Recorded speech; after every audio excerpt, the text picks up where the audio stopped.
Good evening, everybody. I'll just read this before we start. Please note that this meeting is being recorded by the Town Council, where possible live streamed on YouTube. Please note the recording device is sensitive and the live stream may be recorded by third parties, so do not say anything you do not want recorded. If necessary, I will direct all recording in the room and the live stream will be stopped. But generally, I want to avoid doing that, so we'll normally record everything except any item taken in closed session. Members of the public may also make their own recordings, but must follow our rules for doing so, including stopping recording when requested. Whilst we do not accept anonymous speaking on the public forum, members of the public who do wish to speak but do not want their names published must indicate this before saying your piece. Thank you. Okay, point one, apologies for absence. Chair, we've had apologies from Councillor David Smith, Councillor Liz Smith and Councillor Page.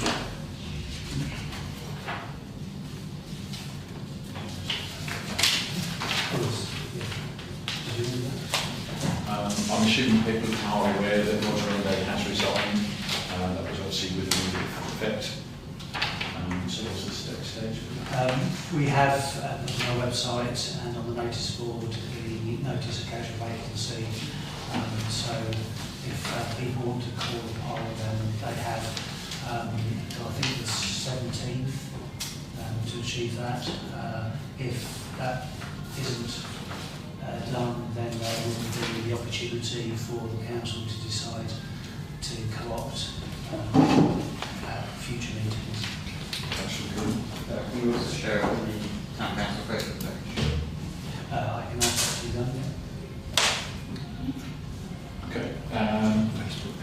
Item 2, declarations of interest and requests for dispensation. Thank you. Minutes of the meeting from the Town Council held 12th May 2025.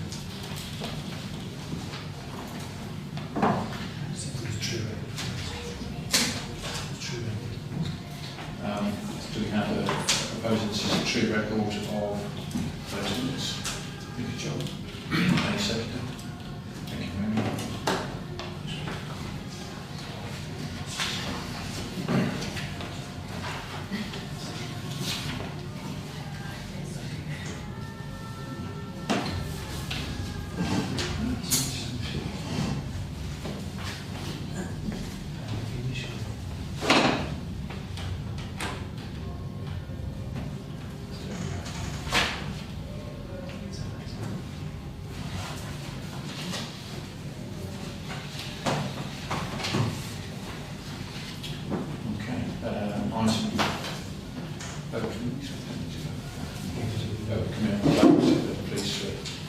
That we have. You've had a proposal, so yeah. Just vote for the minutes, please. Thank you.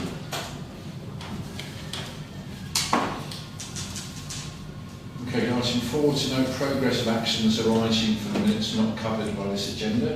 So C24-170, 106 obligations in Haverhill. So the Section 106 obligations, I circulated a paper on that from the Health Service, which has explained, clarified about the spending of money on the RAC issue at the health centre. That was not, they did not use Section 106 money for that. A key amount of money went to alterations and modernisation of the health centre to create more space.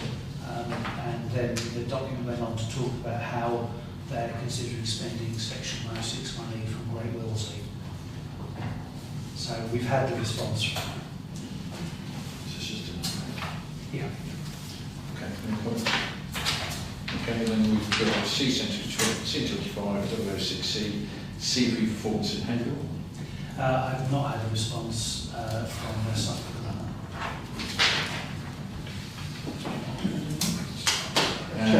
Chair, yes. Do you mind if I just pass comment on that? It is really quite frustrating. Today, walking the high street, loads of cars, many with blue badges, but many which do not do badges, and it's immensely frustrating. And you know, I think we should be passing on our frustrations to Westwood a little bit more strongly that we're not getting enough CPU in the high street. Yeah, I can. Obviously, there are district councillors present here, and it would be really for district councillors particularly to take that up. More effective. Yep, I will do that, Chair. Sorry, Councillor Brown. I was just going to say that a note from the town council does carry quite a bit of weight. This was a note from the town council. Yeah, true. Well, I was chasing up. Yeah. Can I ask who it went to last time? So long ago, I can't remember. It was the cabinet officer. I would pass it straight through me again and say, please sort it out. Your officers are not doing the job they're paid to do. Well, it was to the portfolio holder I sent it. Yeah, but he's not an officer of the council, he's a councillor, so I would send it to the chief executive, whose job it is to monitor the performance of his officers. I thought it was the councillor's job to monitor performance. No, they scrutinise what they're doing. If they're not aware of it. I just get very frustrated, you know. I'll forward the email that I sent. I'll send it on to the chief executive's office. Is it worth coming back to the next meeting if there's nothing been done? It'll stay on until. But I don't think that should stop district councillors here. No, definitely not. So can we just put down so you're happy to take that forward? Yeah. And then C25020C, toilet facilities at Haverhill Library, Councillor Mason. Thank you, Chair. My name is against it because I initially provided a report which spoke about toilet facilities at the library. At one of our, I think our last full town council meeting, I think the town council instructed the clerk to make representations to Councillor Philip Fairclough Mutton. And so I'm more than happy to comment on it, but you know, I think in fairness to Colin, I'll give him an opportunity to give some feedback. Thank you. Thank you, Councillor Mason. To be fair, he was actually already responding to you before he responded to me. I chased him for a reply and therefore got copied into emails that have been going on anyway, so thank you to yourself and Councillor Roach for pushing on that. So basically the response we've had back, I have circulated, the payload really is that they are going to wait for the trigger points to happen on the Persimmon development to provide sufficient funds to complete the project. They believe that will happen in December. So whether they're going to wait till December, regardless of when the trigger happens, or whether they're just waiting for the trigger to happen and think it might be December, I don't know. But they don't want to go forward until the trigger point has been achieved. Yeah, so there appears to be a commitment to do the work, because unfortunately they are going to use Section 106. To be honest, I don't mind coming forward and making clear that I did actually pass on my frustrations on behalf of the town council. But the perception of risk as being a reason not to do advance payment was a little bit unfair on the basis that this is Persimmon, they're selling houses with certainty, and that if a risk was over a 2-year period, I would totally understand it, for the officers to take a position where they were risk averse over a 6-month period. I thought it was disappointing that I'll pass that on. Having said that, it's not a political decision, it's one within internal structures within the council, and when it comes to managing money and risk, I suppose we will have to understand that they have to be very careful. I just found it a little bit frustrating. Thank you. Councillor Jones. I was just wondering if we know what the library's response to that decision was. How are they very upset about it? Has anyone heard from them? No. It might be worth, I I might have a word with them and kind of see, you know, if they want us to try and do anything more, because it's just such a long time, isn't it? It doesn't necessarily, I mean, I agree, it doesn't seem right to me that to wait that long. I think we've lobbied hard, and I think the Town Council made strong representations from the parish clerk as instructed by the Town Council. I don't see what is to be gained by pursuing it. If there isn't money in court funds, but they feel they can allocate to it, then you can't budget money for nothing. They are waiting for the S106 money to come through. Okay. Okay. Councillor Benson. I don't know how much these toilets cost. I think it was about £25,000 to £30,000. Well, the library contribution for that is 13,000, plus it did get, of course. But it did say the provision of additional improved library facilities. Well, we're talking about something for the town, not necessarily the library. The library, I suspect, would be expecting something to help them out with their own. You know, I know it's a council run now, but when this was done, it was the charity doing it. So I'd be interested to see also whether someone said, well, actually, you know, we're supposed to be improving our facilities within the library, not necessarily just providing toilets. So I think, you know, I think the council needs to put around in the pocket. I think certainly the ambition is to invest in our libraries. This was a long-standing project that the Haverhill Library has been wanting to work towards. I mean, my goal was that the S106 would pay it in full and not require a contribution from the library, which was my understanding. But in terms of the S106 monies for other investment and developing, you know, I haven't seen what is planned, but that would be my expectation, not just Haverhill, but across the county, but Suffolk. No, I'm not saying that. It's just the fact is that the money involved is probably not going to be enough to pay for the toilets. Oh, it is. It's the S106 is over £200,000. No. That's not for libraries. That's for other things. This is purely for library stuff. Okay. There's nothing on the S106 for Persimmon that says they're going to invest in the town. That's something we can get clarification on, I'm sure. So, James? No, I think it's as far as we go with that. So this is something you could follow up, Councillor Massey, from a county perspective? If I just so that I'm not winging it, if Councillor Burns was to email me directly a question that I can then pass on to officers and get a response. Thank you. Appreciate it.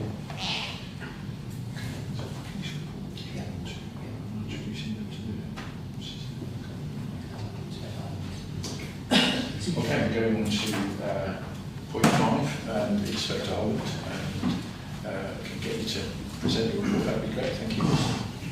Good evening, Mayor and Councillors. Thank you for inviting me. I think it might be worth me first introduce myself. So I'm Ben Holland, I'm the Locality Inspector for Haverhill that has responsibility for community policing in the town and the surrounding villages. For a bit of perspective, first thing I'm going to do is outline what our current objectives are for the town and what our priorities are. I set those objectives every 10 days and I review them every 10 days to see whether they're still relevant and current. I set those objectives set on threat, harm and risk, and I take the information from crime trends that I'm seeing coming into the town and it's affecting the communities. I take it from my own professional judgment around what I identify as threat and risk that we're facing, and then also take it from my community policing team and tell me about what the community is telling them about what they perceive as their priorities. So with that background knowledge, I'll just run you through our 5 current priorities in the town and the surrounding villages. The first one is a specific operation that is targeting a criminal network and is linked to some child criminal exploitation. And that's predominantly around a specific group of people that are dealing drugs locally.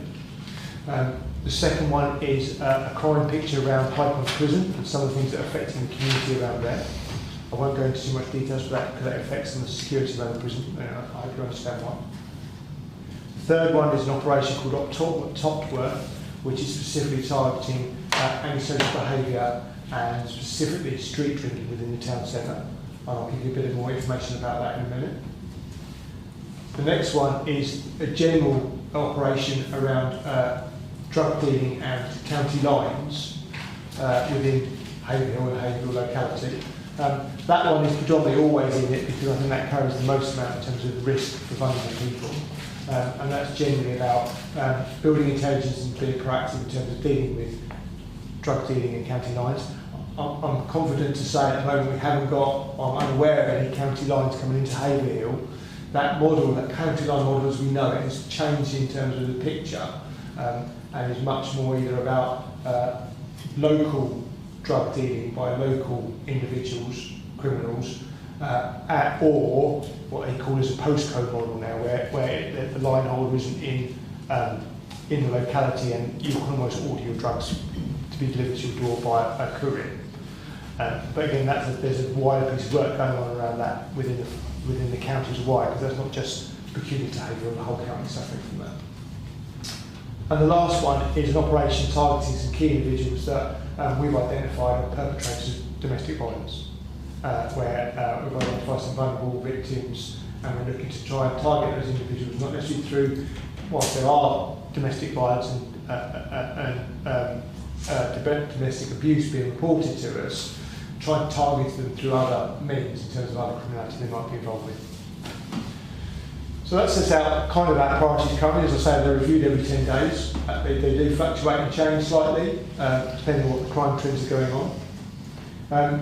One I want to touch upon it is up the Topworth, which is, I think, is probably the street drinkers and ASB within town centre. We've identified some key individuals there that are linked, some of it is linked to homelessness, that are causing some issues within the town centre. I'm sure you're all aware that there is a public space protection order around the town centre and street drinking. Some of the things we've done recently is that all the key individuals have been issued with community protection warning letters, which gives them essentially sets out a set of behaviours, if you want, that we expect them to meet in terms of tackling that antisocial behaviour.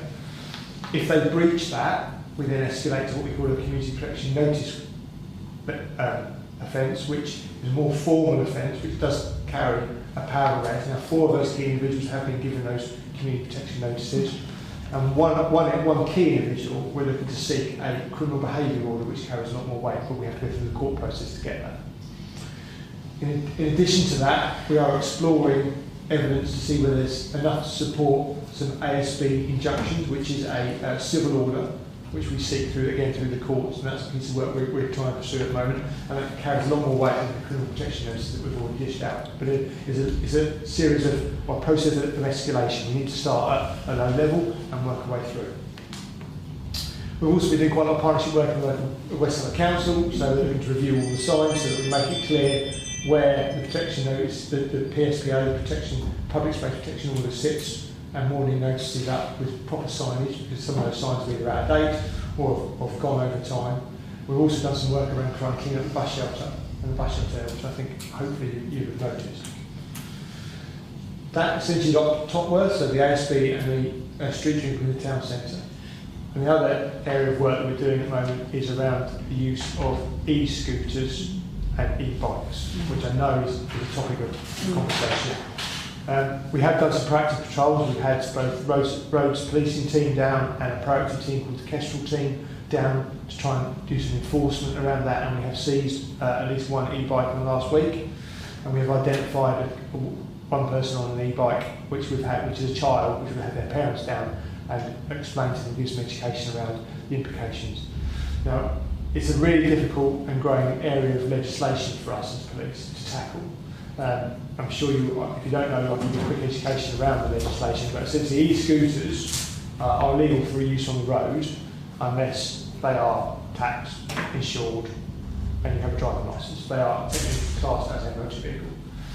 E-bicycles are legal on the road and don't need any of that as long as they've got pedals, essentially. And then you've got e-motorbikes again, which are completely illegal unless they're properly registered. Now, obviously, these things are really easy to buy off the internet, and again, not always marked up to British standards, so again, they're difficult to legislate against. But there's a piece of work going on around that to try and tackle that. We've got a problem-solving plan in place which looks to try and bring everybody into the conversations, because it's not just a policing not just a policing solution that will solve it. But unfortunately, it's something, as I'm sure you know from media, that we are having those problems in every town centre in the country. It's certainly in Suffolk, and it's a growing trend, particularly in metropolitan areas. So I'm not saying we're going to be able to fix it. I'm not even saying we're going to be able to fix it in immediate. What we're trying to do is just make it safer for people. There are challenges around enforcement, because there are challenges around pursuing people on bikes and e-bikes, the dangers of that causes them as individuals, and whether it's proportionate to do that based on the level of distress, ASB and criminality that they're causing. So that gives you a bit of a flavour around that.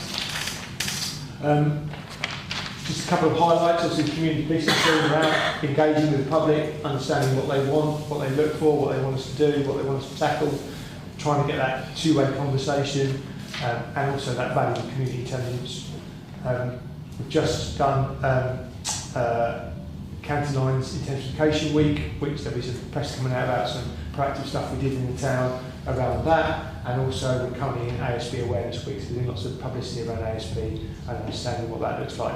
Again, that isn't necessarily a police solvable, but we are part of the solution, and we work very much in partnership with our housing associations, our housing providers in West Suffolk Council. Just going on from that, a little bit of success we had recently is Haverhill was one of the first, if not the first, area where a joint police and West Suffolk Council driven initiative, there was a closure order on a privately rented property where we had significant demand around antisocial behaviour and drug things, which we've done a lot of work with council properties. This did cause us some significant challenges around the legislation and legal aspect, but it was the first time to put a closure order on a privately owned house. In terms of crime stats, crime is on the decrease as always, well not as always, but it's currently and is an ongoing longer term trend. And I just reiterate that Suffolk and Haverhill is a safe place. I'm happy to take any questions. Okay, thank you. Councillor. Yeah, thank you for that, Ben, and really thank you both for coming tonight. I spoke to you Saturday, didn't I? You did, absolutely. About the e-bikes, and thank you very much for looking into it and obviously catching someone, because it's the railway walk in the Kangaroo School area. Yeah. I've told the council that I spoke to you about. These e-motorbikes, I've seen 3 of them over the last 4 or 5 months, and they all 3 were doing wheelies right from the bridge that goes under, past the Kangaroo School and further to I couldn't see them anymore. And they was wheeling all the way along. If a young child comes out of the school, which has got a pathway by the side of the school, onto the railway walk, you know, it's going to be so dangerous, so dangerous. These youngsters want to do these sort of things, but they've got to pick a place where they can't potentially hurt someone very much. Yeah, thank you for that. Can I ask you? Sorry, can I just come back on that? Yeah. So just another piece is when we have done it, and we're looking to repeat the process in terms of doing some social media posts and going into the schools to educate schools around e-bikes, e-scooters and legislation around that. But I don't think, if I'm brutally honest, I don't think they're the demographic. I think they're probably teenagers and post-school years that are you know, our main offenders. I think they're older. Yeah, absolutely. The problem is with 2 of them who came together, both of them were masked, you know, and they had safety gear on as well. But the one that was on its own didn't have any safety gear at all, and that was unmasked, that one. But yeah, as I say, the question I really want to ask you is about the cuckooing. Is there any cuckooing been going on as far as the... So cuckooing is associated with county lines. So cuckooing is where we had, predominantly from metropolitan areas, they'd send dealers up, the phone line would be in, for example, London, they'd send young lads, young women up of vulnerable to teenage age to come up with and deal for them, and they would, what they say, cuckoo, which is where they would invade a vulnerable person's address. We do regular, what we call, they're called Section 8 visits, but essentially they're cuckooing visits, and we've identified key vulnerable people within the town where we will regularly visit, and it all starts with a bit of support, but ultimately, if they, there is an expectation they let us in, we can go and check their welfare, it's about their safety, and if we find people in there that address who shouldn't be in there, we obviously deal with them robustly.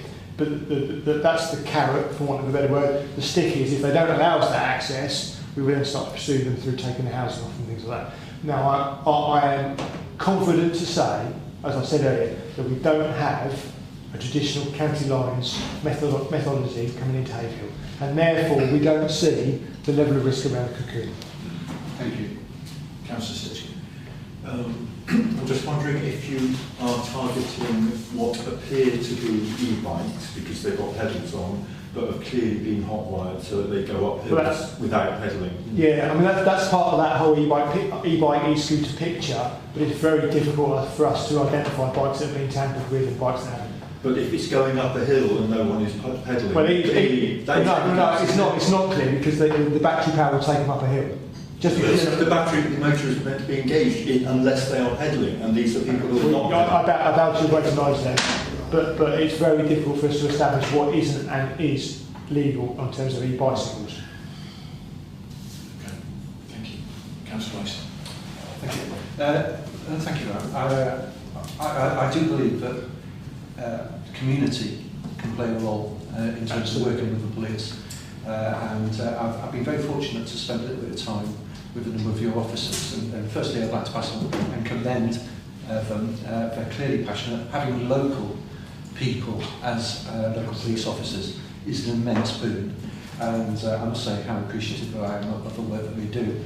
Antisocial behaviour has been an issue on some of the new estates, and it's taken a while for them to bed down. But again, I'd like to thank the officers for their hard work. It's difficult with these bikes and motorbikes. They pop up and it's like trying to catch bubbles, isn't it? Or whack-a-mole. You know, you think you solved the problem there and then they pop up somewhere else.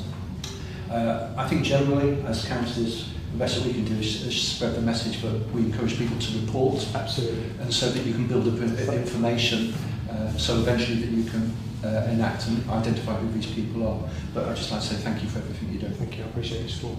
Thank you. Thank you. Councillor Burns. Me? Yes. Yeah, thanks Ben, as usual. I would like to just follow up on that. Obviously Saturday, Cheryl stood out there in the heat, issuing and doing stuff in the churchyard there, and Steve provided the lead escort vehicle for us, which I was happy to see. There's also nice, last Monday when you came to the flag raising with your new Sergeant Jordan, which I know you didn't mention tonight. No, I don't know his surname, but anyway. Jordan Marley. Okay. Yeah. Which was is good, so that's really good. Jack Oakley has been speaking to me quite a lot about the drinking side of things, and I know the lack of PSPO notices, considering this West Suffolk thing, has been a pain in the what's there. I think I had 2 in the whole town, in the whole large areas. So I did emphasise to him, and I also mentioned it to Steve at the weekend when he asked me, is to make sure that if we don't get any cooperation from West Suffolk to get those signs out, we need to put pressure on them, because it needs to go in the areas where there's not only problems, but where the PSPOs exist and they're not there. Yeah. So thank you for that. Just on that, I mean, the initial response from West Suffolk has been positive around getting some signs just out for us to identify street furniture where they can go up. I think that's their job. Well, yeah, we've got to help them in terms of trying to. We have a whole department that does that. Okay, thank you. Yes, sir. I think my biggest problem at the moment, and it's an immense problem, because I'm in a town quite often, I work in a town, Fridays and Saturdays, is a drinking problem.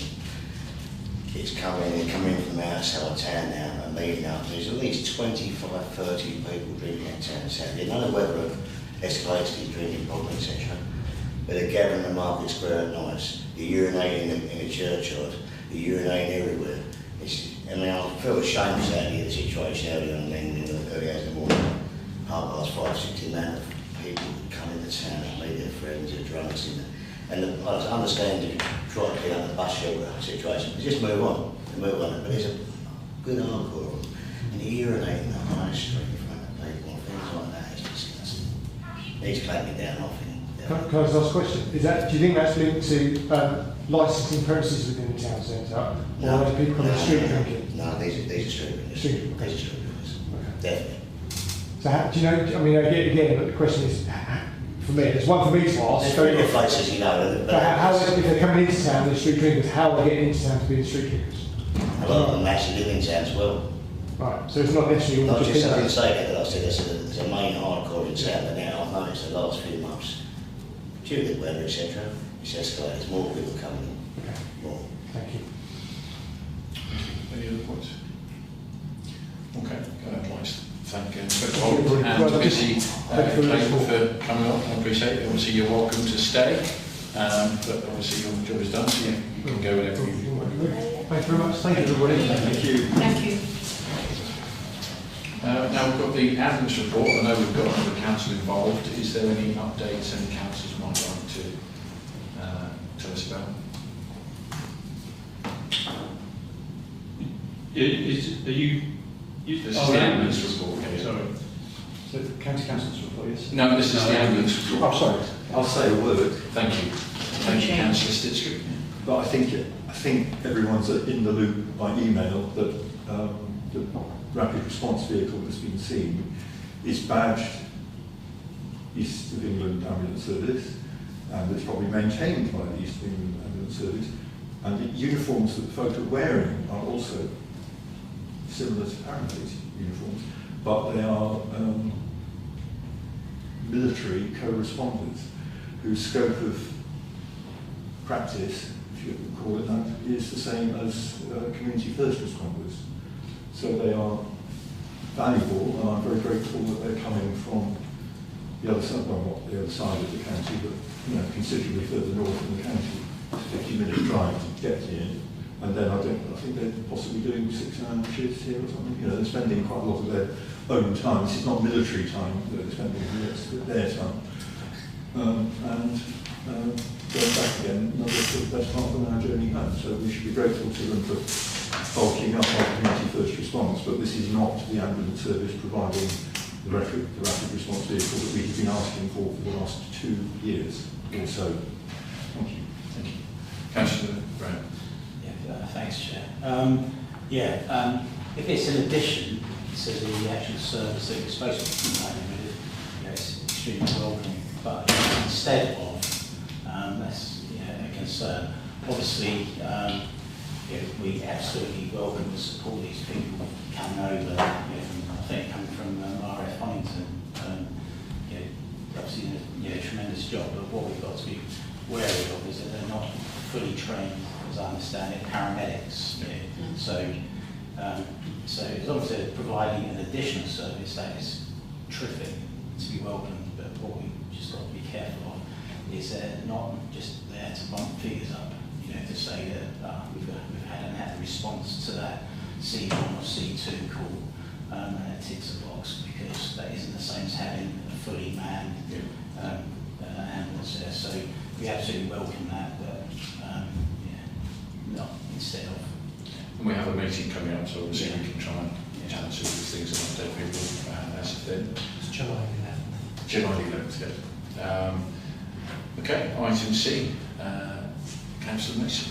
Thank you, Chair. I won't go through the whole report. I'd like to pull out a couple of things. Firstly, of course, in May, the Town Council, it wasn't just the Town Council that got a new chair or mayor and deputy mayor, so congratulations to you both. I didn't get the memo about the tie, I didn't think it was required in Sahel. Yeah, it's setting a good standard for clothing, everything. Okay, so regarding West Suffolk Council, thank you, Councillor Hamlin, for his term in office. We've now got Councillor Phil Whittam and Peter Armitage as Deputy Chair. And at Suffolk County Council, we've got Jessica Fleming, Councillor Jessica Fleming, and our very own Councillor David Roach, who is now Deputy Chair at Suffolk County Council. Which is great news. Great news to have somebody local in that position. Regarding just two main things I'd like to talk about. One is the North West Haverhill Relief Road. Lots have been said, lots of community frustration. All I can say is we're now talking days and not weeks. I'm anticipating probably second full week of July. It has to be signed off by highways. Cato were delayed, they had problems with the culvert. The road is now fully tarmacked. There's some signs that need to be changed because of their wrong status, showing the A143 and the A1307 as primary and not secondary roads. There's some white lining to do, but they're on it. There is quite a detailed schedule that is all coming to a close. Cato are off site on the 4th of July, and so it's long awaited. It's frustrating that it's taken this long, but actually I'm now moving forward to it's quite clearly going to be opening soon. They won't announce when, it will just open, and then there'll be a formal opening sometime in September, where I know the town council will get involved. The other thing that I'd like to talk about is the anaerobic digester. Again, thanks to Councillor Hammond, who represented Haverhill Town Council. I think you'll agree, Pat, that we had some great speeches that day. It was a really good representation from the community. Thanks to Councillor Lapissoa and David Roach, who supported the refusal. Lots have been said, and yes, it's within Acorn's with whether they are going to take it to judicial review or whatever. I know for myself that I found the application incredibly frustrating. There were things that, when the consultation ended, were not on the table, and then suddenly, come the meeting, suddenly they were on the table that Acorn had produced after the consultation had finished. There was no mention of the ghost lane suddenly, they wanted to put in a ghost lane. There was no mention of tapping into the gas mains. Suddenly they're saying, well, there's not going to have these extra vehicle movements, we're suddenly going to be tapping into the gas mains. All of this came as a surprise and wasn't in the papers pre-end consultation. An awful lot of that didn't come through the meeting if you were to watch it online. I am concerned. County-wide, there is a real need for food waste anaerobic digestion. Food waste. We're changing our model with simple recycling, and food waste needs to be processed, and the best way of doing that is anaerobic digesters. This particular anaerobic digester wasn't going to be dealing with food waste. I have profound concerns that if this was to go through, at some point in the future there would be a change of condition notice, and it would be turned into a food waste anaerobic digester, which would be devastating for the town. I'm trying to find advisement as to what courses of action can still be taken if there is a judicial review. There's a whole process there, and what representations can be made. As I said, a lot's been said. Congratulations to Muckoff, they run a good campaign, and they should celebrate, because it was a big concern, and they coalesced the community against something that they thought was quite abusive. It isn't the end of the story, and in that regard we'll just have to wait and see what happens next. As I said, I won't go on with the rest of the report, but I'm happy to answer the questions. Thank you. Thank you. Yes, Councillor Bird. Yeah, very quick. Thanks, Mason. The only thing I had an adverse reaction to was the comment from County Council about Queen Street being a pedestrianised zone. And it's not a pedestrianised zone. The road is closed 10 till 4. It is not classified as a pedestrianised zone. Prior to West Suffolk, we put a pavement down. There were lights down the road. And the sign at the beginning of the thing, it doesn't say no parking at any time. It says no parking at any time except where permitted.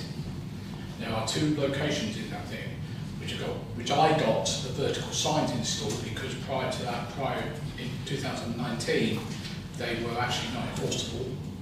So they're now enforceable. However, they're not delineated other than by a slight change in coloured brick.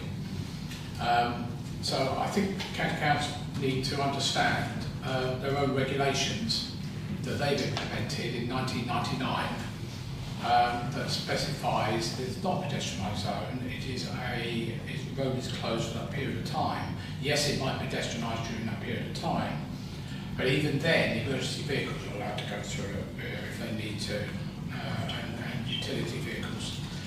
So I think it's worthwhile going back to them and saying, actually, and they know this. I mean, they know this is nothing new. Can I come back to you? I've been immensely frustrated. I actually took it to the Chief Exec at Suffolk County Council because I felt this has been going on for far too long, the town centre signs.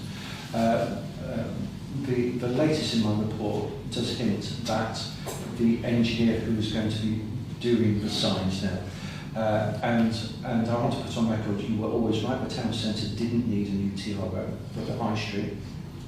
And there's no reason why we can't now just order those.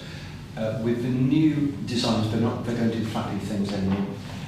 There's some, there maybe need to be new posts put in. What they want to do is meet with yourself and Colin and myself, and we'll sit down and hopefully for the final time iron out any wrinkles. Delays again. You know, it's now coming after 4 years. That's ridiculous. I agree. Okay, thank you. Councillor Brown. Yeah, that's a quick one, just a joke. I noticed on several occasions, but it highlighted it on Saturday, you come down with the vehicles down Camps Road, parking each side of the road is quite atrocious, and we had to really I guess you would. Yeah, it was very, very narrow, and I just wondered if County Council could consider putting yellow lines on one side so that it basically restricts some parking there, because I think some of it's to do with the splash pad, you know. No, it's Bevan House. Of Bevan House, yeah, but the parking there is actually. I'm up for that. That's not on the table for discussion right at the moment. I'm happy to discuss it. Yeah. At the moment, the TRO package is being put together. It would require a new TRO, but I'm happy to make notes of that and make representation, but probably not in this current piece of work, because that's kind of closed off and is about to go. But this is something that's just really started emerging over the last few months. I'm more than happy to make representations going forward, but it may not necessarily be. There's a consolidation piece of work going on across the county where a whole load of TROs have been amalgamated into one consolidation order, and I think that is good to go, and I wouldn't get anything else in that now, but that doesn't mean that we can't begin something else. We need funding as well. Anything else? Okay. Oh, sorry, Councillor Welch. Can I say congratulations to and to you and Laura for picking up the mantle of Mayor and Deputy Mayor. So enjoy your year, you'll have a great deal of fun, it's a huge privilege, just enjoy it. Do as much as you can and see as much as you can as well. But it's a real privilege. You've got a good council, they're reasonably well behaved. So, but congratulations, enjoy your year. I haven't got too much to add to what Councillor Mason said. I started off, first I had no idea I was going to pick up Vice Chair, it sort of came out of the blue. Our understanding is that nobody from Haverhill has ever done it in the history of Suffolk County Council. So we'll be the first and the last, which county won't exist after. I don't know if that's just because I'm going to be maybe the last one and that will be enough, but so I started off the first week, Suffolk Day, Lowestoft, so it's about as far as you can go from one side to the county to the other. But yeah, well done to everybody, just enjoy the year. It's just, if you can do some of the civic stuff, councillors don't necessarily do that, try and do some of the civic engagements as well, because they're really interesting, and it's part of the fabric of how we do counselling and whatever. Just to touch on anaerobic digester, committee was absolutely unanimous, and I think My colleague Councillor Kemp from Melford summed it up as the worst application you've ever seen in 35 years of planning. But although there's always huge amounts of support in the community against something and lots of work, the committee just then has to deal with it on planning law grounds. And fortunately on this one, it just breached so many policies that it was just easy to not do it. Whether the applicant puts in an appeal and goes to the inspector, I don't know. I can't see a planning inspector overturning the committee's decision because it failed so many policies. So hopefully they'll go away and maybe they'll come back from somewhere else on the landowner's parcel of land. I don't know, but hopefully it's gone away. That's really it from me. Okay. Thank you, appreciate that, and hopefully we'll get some more interesting feedback in your new role, so that'll be interesting. But thank you. District councillors. Councillor Hammond. Yeah, it's funny, this is I'm going to thank Councillor Mason. Thank you very much for what you said about me being chair, and Mark off as well. You and Councillor Roach, I felt, done a fantastic job at the council. What you spoke as well as Councillor Roach, was really accurate and really true, and really it adds strength to the whole issue of the reason why the whole committee overwhelmingly, and there were some wonderful speeches as well, overwhelmingly, and the public gallery was absolutely jam-packed. I wonder if you've ever seen that packed before, that sort of... Occasionally it does. Yeah. Anyway, thanks for that. Yeah, also I'd like to report the planning. I don't know if you've read the planning minutes, but at the committee meeting, planning committee meeting, I brought up about the Vixen, but it sort of expanded from that. The Vixen apparently is planning has gone forward, a plan has gone forward to convert it to 3 shops and 9 flats. So hopefully there won't be, because it's got a really big history of being sold, and then the plans come through and then sold again. It's a private enterprise sort of thing. People have been buying it to make money, I suppose. But hopefully this will go through now, because it's a complete eyesore on the estate. And thank you, Councillor Burns, for all the years that you've been pushing for that. You know, the times that you've been let down, which is disgusting really. And hopefully this will have some end to it. But also it was raised about the Fox, Sturman Arches, please sort of, because I can't remember all of them. But Corn Exchange, Aston Ellis, is that it? I think it was about 5 or 6. Yeah, and sort of we got, I took it to the portfolio holder and the officer that it deals with, and he's come back with quite a long passage that I distribute to all the planning committee members. Basically, it's saying about Barley Homes getting involved with a few of them. But I think John wasn't pleased with the comments at all, Councillor Burns. The grass cutting, I don't know if you know that it's the grass cutting. I don't think I've heard any comments on it, but I've noticed it. The grass has been cut quite regularly, every 3 weeks. This has happened because of the review that went through. Apparently, the West Suffolk Council were cutting the grass of the cricket ground in Bury St Edmunds. We got that sort of changed. And anyway, it was every 6 weeks, I think it was, and we got it to every 3 weeks. And that's been done regularly, I've noticed as well. Obviously now, it won't grow so quick, but so it stays short.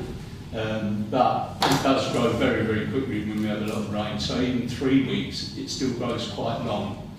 But at least it's being done. And that's it really. I don't think there's anything else. No. Councillor Mason and then Councillor Brown. Thank you, Chair. I'd just like to pull up on the grass cutting, which can't be much fun in this heat, so the teams must be under quite a lot of pressure. I picked up an issue that was communicated to Colin regarding a piece of Suffolk County Council land maintained by West Suffolk Council. So in the West Suffolk Council we have laptops and we get given access to something called GIS, which actually gives us an idea of who owns what piece of land. But just because it's owned by West Suffolk doesn't mean, by Suffolk County Council doesn't mean that they maintain it. Quite often there's an agreement that West Suffolk maintain the Suffolk County Council patches. It appears to me, and I struggle to get around the Kangle area, which is an awful lot, big area. But when I go onto the Clements, there are little parcels of little pockets of land that actually should be maintained by West Suffolk Council. Some should be Haverhill, but some should be maintained by West Suffolk Council. And we do need to make sure that they're not just committing to known grass areas. It's sometimes smaller pockets that get left and forgotten. And it makes the communities look particularly scruffy. And I think, I mean, it's within a gift of the town council, but I think that it is fair to request that, they've got access to GIS, they know which areas they should be maintaining. And I think it's quite clear that some are being missed as part of that schedule. And, I don't think it's fair to residents to have scrubland outside their properties. Councillor Brown, then Councillor Ham. Yeah, if anyone knows a piece of grass that isn't being maintained or whatever, I think it's the West Suffolk, either from me or West Suffolk Council, because West Suffolk will try and get on top of it. If it's been missed, it's been missed by mistake. But the other point I wish to make is if there's been some comments around wild orchids, wildflowers, etc., potentially getting mown down now. No one wants to mow down orchids or wildflowers unnecessarily. So if people know of an area where there are wildflowers or orchids, etc., if they report where the area is to the West Suffolk Councillor or to the council, they're endeavoured to do their best to either mark it or put it on their system so that it doesn't get cut, or people can actually make their own little sign and stick it on the grass, and people, the grass cutters will look out for it and miss that bit. People have done that around the estate where I live, and it's worked quite well. Just a point. Yeah. You're happy in your Councillor? Yeah, just to add to that, thank you. Yeah, because I was going to say exactly what Councillor Brown said. But as I say also that I noticed in daffodils as well. I've noticed on Councillor Mason's patch as well that they leave, and they've been leaving the daffodils. They have been doing that. They have to. Yeah. So they have been sort of leaving ones. So, yeah, but you mentioned about cutting worms or not cutting. But, it may look like that they're not being cut even when they've died. So there might be reasons why they're left. That's all I'm saying. But yeah, if you know of anyone, then ask everyone to please report it, and then I will do the same as Councillor Brown reports it. Councillor Mason. Actually, I don't want to be misinterpreted. I totally understand that. What I'm talking about is areas where it is a complicated patchwork of land ownership. It's those particular areas. It's not general. And I think particularly on the Clements estate, there's a number of walkways and very small grass areas that often get left and ends up looking at the swimming. Thank you. Very quickly, it's not just the Clements. On the Haybury walkabout, which I did, we found 3 very large areas of land which I was quickly able to identify via GIS that is West Suffolk, and it's not been cut at all this year. It's not a case of just, they know it. And I spoke to the depot about it, and they said, oh yeah, that's ours, yeah. I said, well, when are you going to cut it? Oh, we'll get round to it. Who said that? Somebody at the depot. Yeah, do you know? Well, I don't know. Mark. But let me... It's been reported by West Suffolk officer now anyway. Oh, right. So I'm not worried about it. Right, if you know, Chair, could I just come back? So, if you know, that it hasn't been done, please let me know and I'll get No, it so done. an officer is now taking on, who's on the lookout. I must say, we're something pretty good this year, because I reported a couple of things, they come out and done it all, man. So you can't yourself, but they come out and done a few things, done much better, much better. Right. Okay. Just a quick one. Pat mentioned about, Councillor Handel mentioned about daffodils and how untidy they look, which they do. And they're left like that purposely, because you have to let the foliage die back, and that provides nourishment for the bulbs that are in the ground to produce a much better display next year. So that, and they do look very untidy. I have them in my own garden, and I'm always tempted to go in there with scissors or something and chop them down. But it's important to leave them, and that's the reason why they are being left. Okay, anything else on district councillors? Thank you very much. Right, any matters brought from town councillors? Councillor Martin. Thank you. I am concerned about HMOs in the town. Houses of multiple occupancy. It came to my attention when we had an application from Mount Road, and I went online to see if I could find a register, and said yes, there is a register of the HMOs that are listed, but that register hasn't been updated since the beginning of 2023. Now I think there are many, many more HMOs in this town that are unlicensed. We really don't know.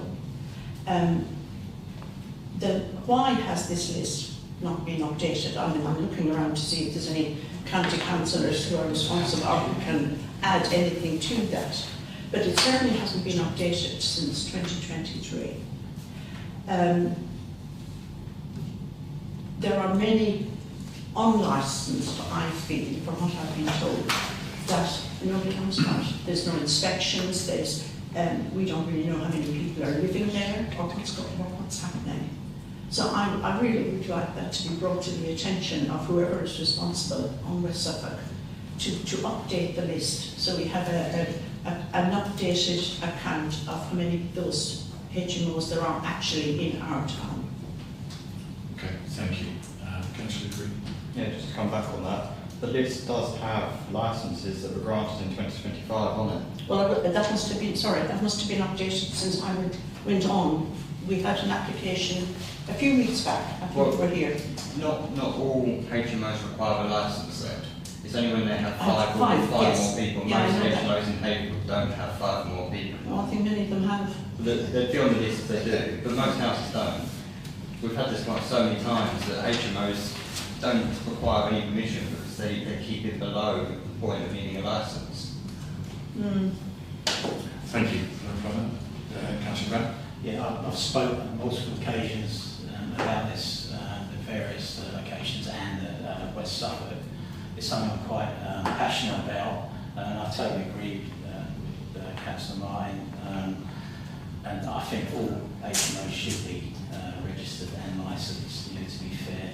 I could tell you some horror stories around, various HMOs going back over the years. I won't go into all the details, but I say it's something I'm quite passionate about.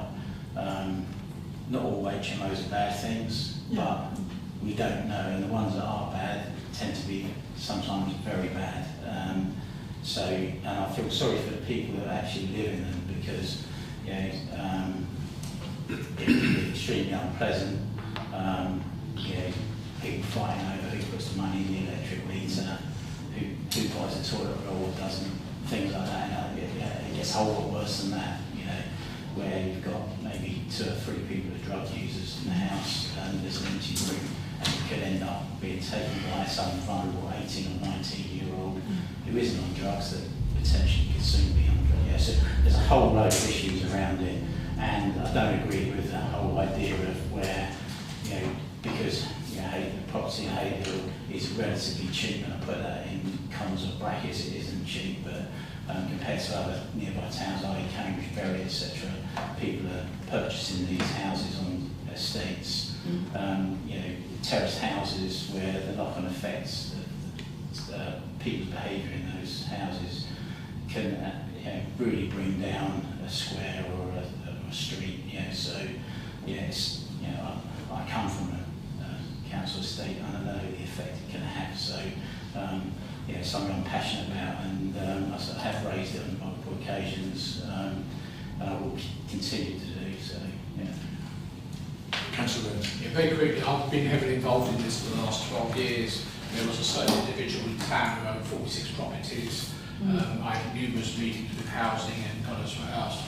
One of the fundamental problems, as Councillor Creedy quite rightly says, it's not only the 5, it's also how many rooms there are in the house, but more importantly, it's down to the local authority. The local authority, and there are some in the country that stipulate that every HMO, regardless of the quantity of people, in, has to be registered. This council doesn't do it. I've asked it for it to be done, and they refuse to do it because their answer is we won't have enough staff to enforce it. And that's what happened.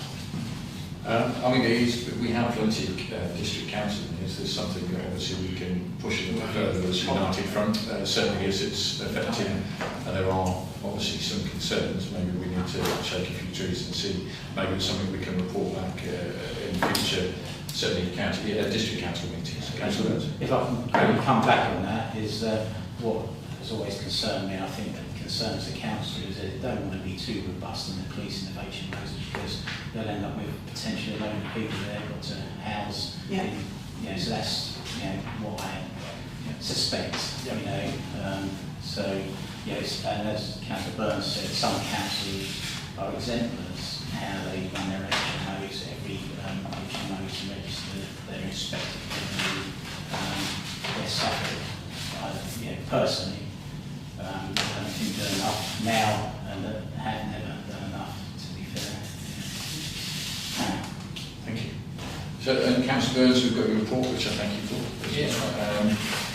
Just something I wanted to look at moving forward, which I'll touch a little bit more when it comes to my report, but I think we've got an incredible town, and I'd just like us to possibly also use the town council's matters to report to look at recognising either community groups or individuals that have done something worthy of recognition, that we can mention, potentially then send a letter to as a way of supporting them and to keep encouraging that. And it would just be nice to sort of look at that and including things in the future. It would just be a good use of that space, I think, if we can. Well, John, please put forward a name before he resigns as council. Maybe working at the Scouts.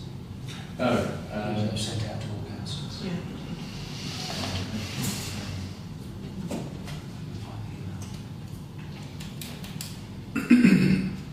I mean, what I will say, it's mentioned in my report, but I will say that if you could bottle whatever the Scouts and, I'm going to get this wrong, Girl Guides, no, it wasn't Girl Guides, was it?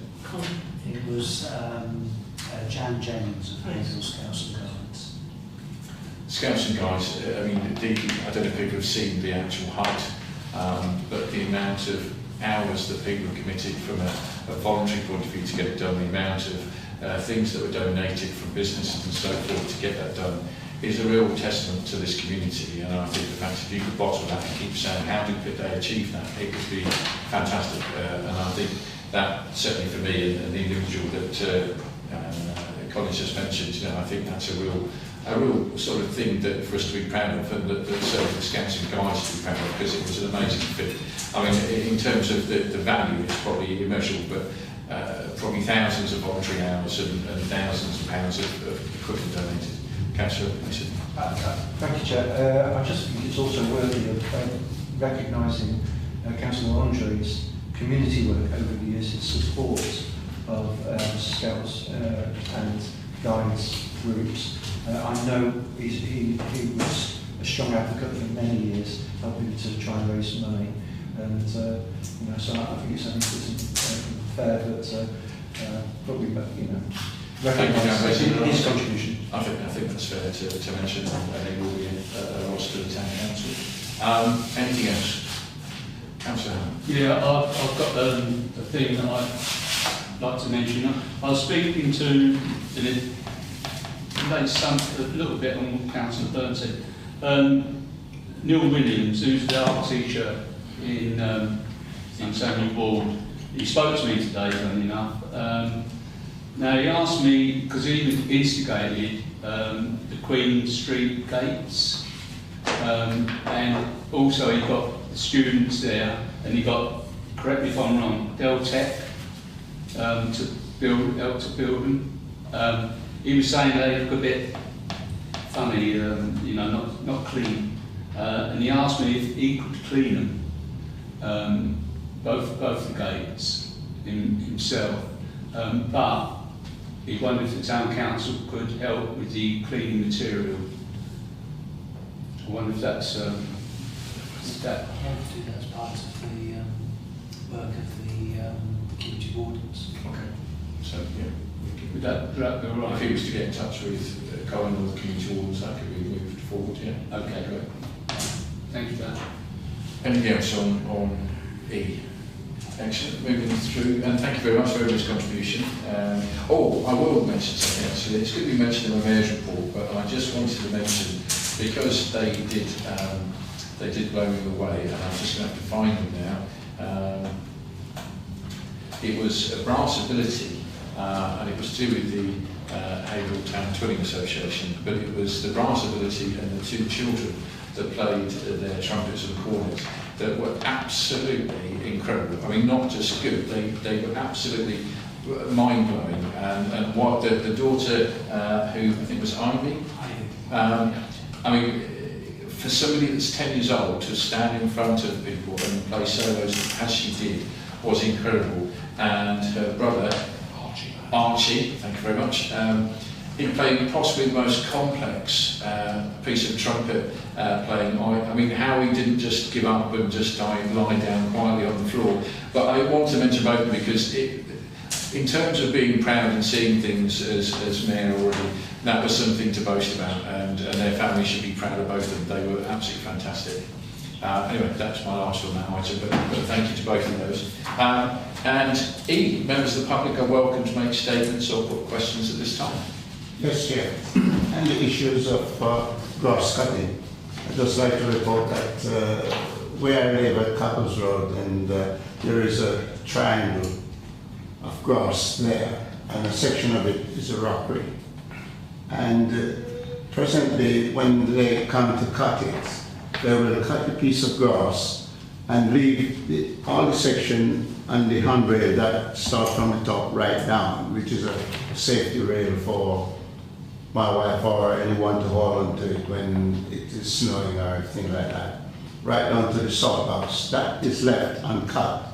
And all they need to do is to have their trimmer with them when they've cut the area to trim it and tie it up. They left it every time. Sometimes when I caught them cutting it, I myself has to go out there and ask them kindly if they would get the trimmer and trim underneath the rail all the way down and tie it to the place, and around the grass, the salt box as well. And on the rockery is left, and it's overgrowing with a lot of foliage on it, looking very untidy.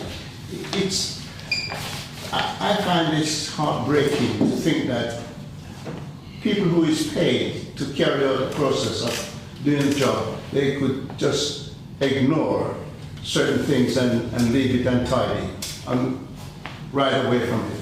I think that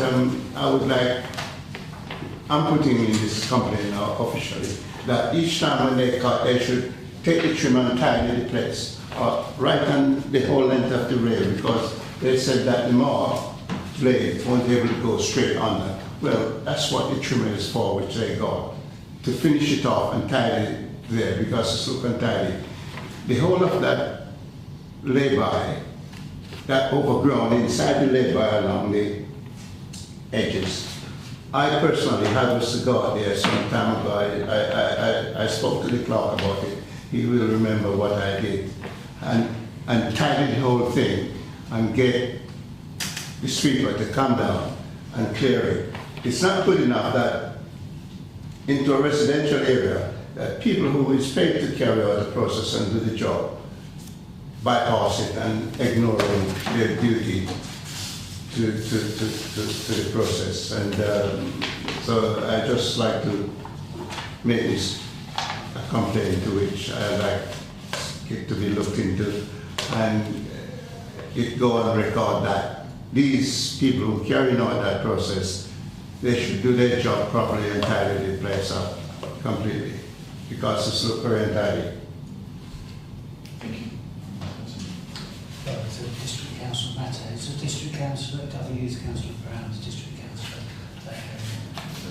But to be fair, I would say that 99% of what they do is absolutely spot on. So I walk around the estate 2 or 3 times a week. You get the odd little patch. I make sure that they get inside in front of your house, sorted out anyway. So we'll follow that up, but thanks for that. I appreciate it. Yeah, it's not your fault, Councillor. The chair is just the way in which it's an attitude of people who are paid to carry out the process of work these days. I say how they just don't care. I don't think that's fair, to be fair. Some of them don't care. Because if they did, they wouldn't leave it like that each time, because I kindly approach them and ask them to do it properly, and they may do it the next time on the following time, and time on over. They just left it. Well, I appreciate you letting know. Anything else? No, that's it. We'll follow that up, but thank you. Correct. Thank you. Okay, moving on to the Mayor's report, which I did send out. I'm sorry it was quite late. I tried to include Saturday's event.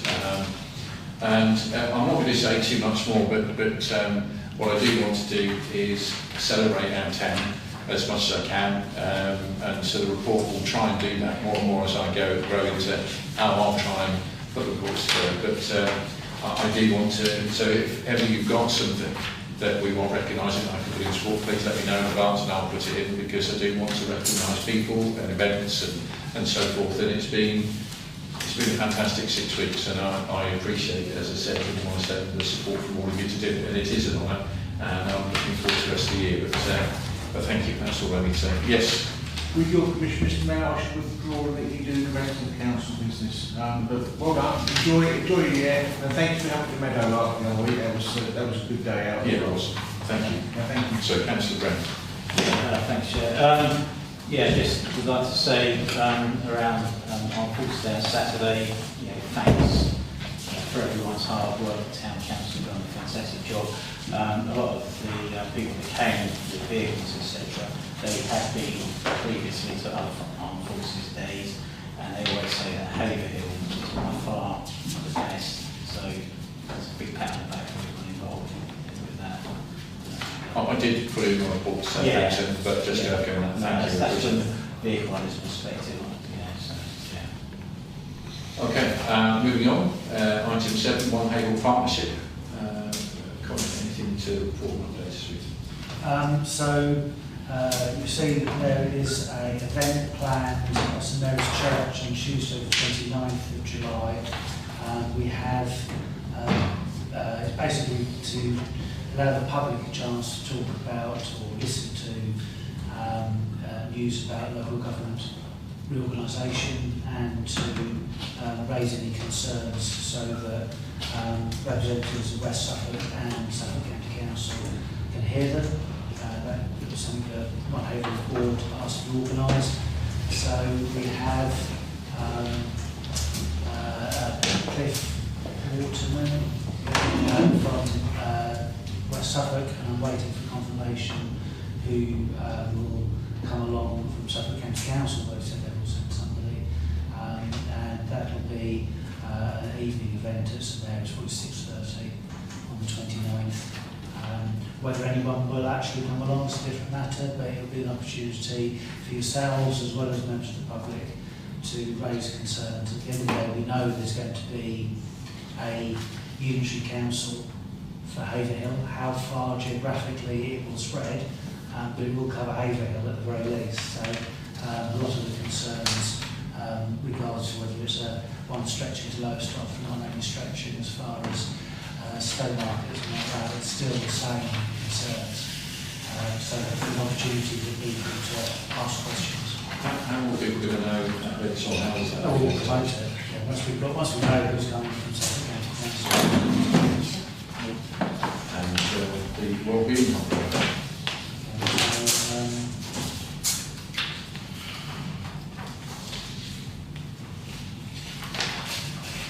So you'll have seen the report that Councillor Jones put together for the Health and Welfare Club and the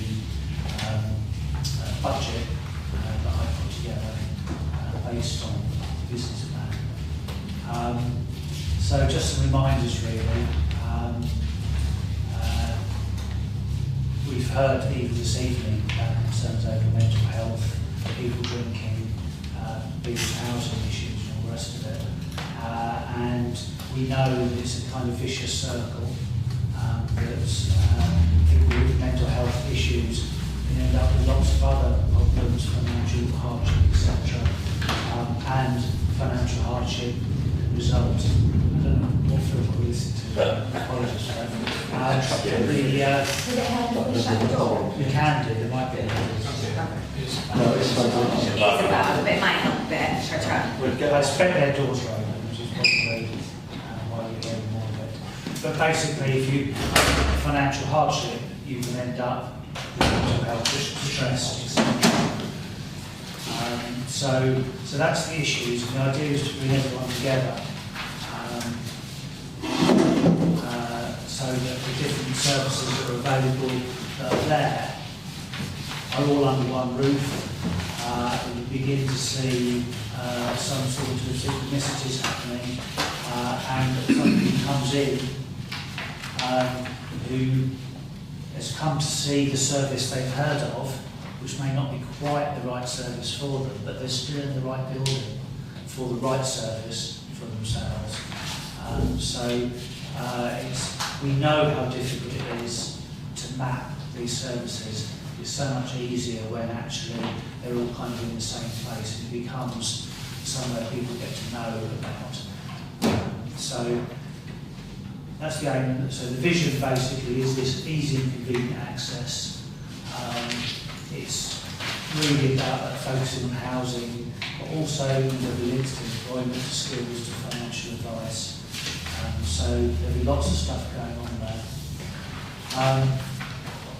Objectives, there needs to be a centre coordinator, someone to manage the site.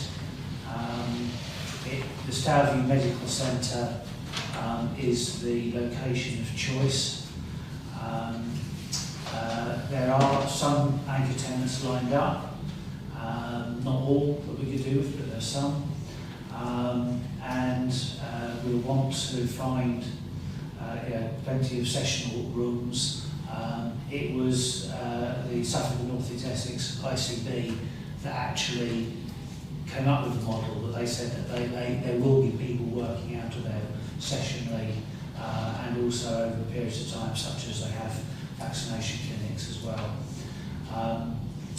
Waits have offered to assist in creating a cafe space. Waits are doing the work at High Point. We need to apply for grants where they're available, and obviously promoting and marketing is going to be key.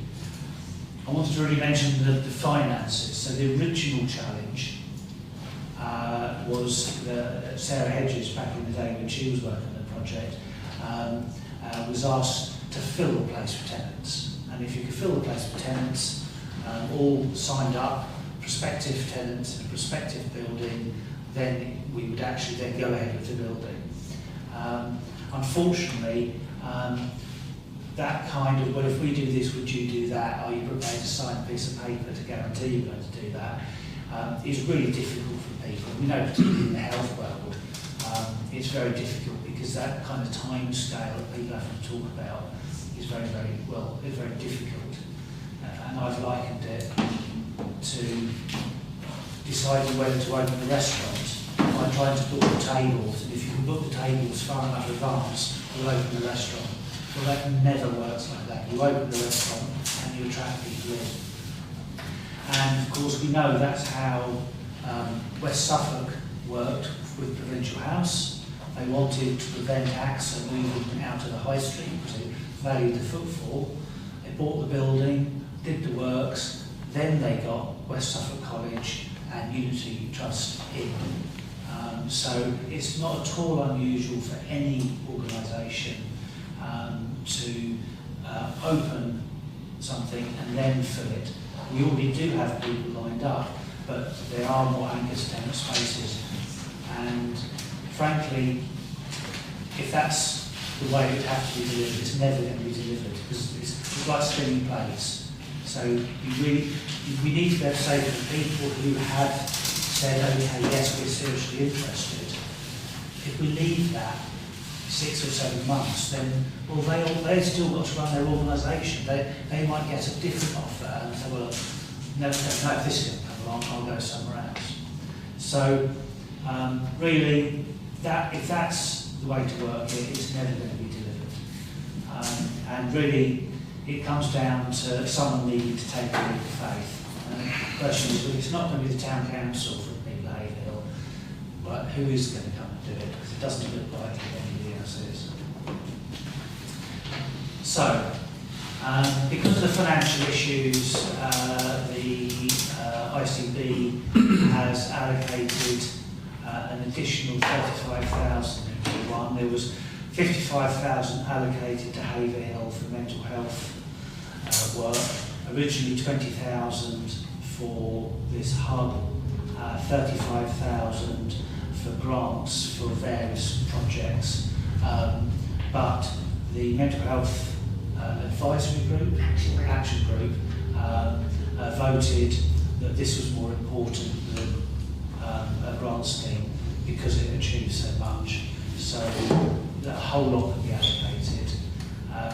We know we've got 3 identified tenants. We know where we can get some of the funding from. Perfectly reasonable targets in the first full year for grants and donations.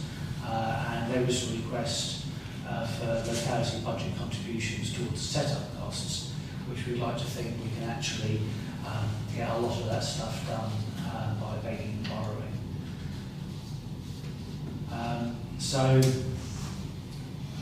Total expenditure in for the first 18 months, 130,000. Sorry, 134,000. Out is 130,000. So, if we're going to underwrite this project, we will need to put money each year, including this year, into an earmark reserve. So it's still in our bank account, but we've allocated it to this project. So it isn't until we enter the 3rd year that actually we're going to get to the point where the surplus will run out and we will have to start putting money in. And I've described it as the worst case scenario. And effectively the worst case scenario is that in the start of year 3, still nobody's come forward from health to take space up. We're still on our own. Nothing's getting any better. In which case, we would invoke a break clause on our lease. Because there'd be no point continuing on with it, because it wouldn't be performing the way other versions of this have been performing. So we have a backstop. So realistically, we would end up then, instead of continuing onwards as the budget showed, we could walk away because everybody else has walked away effectively and left us to it. And if they're not coming back to help, then we would say, well, we can't carry it on our own. It's possible, of course. It'll be a new council, but it'll be after the ordinary election.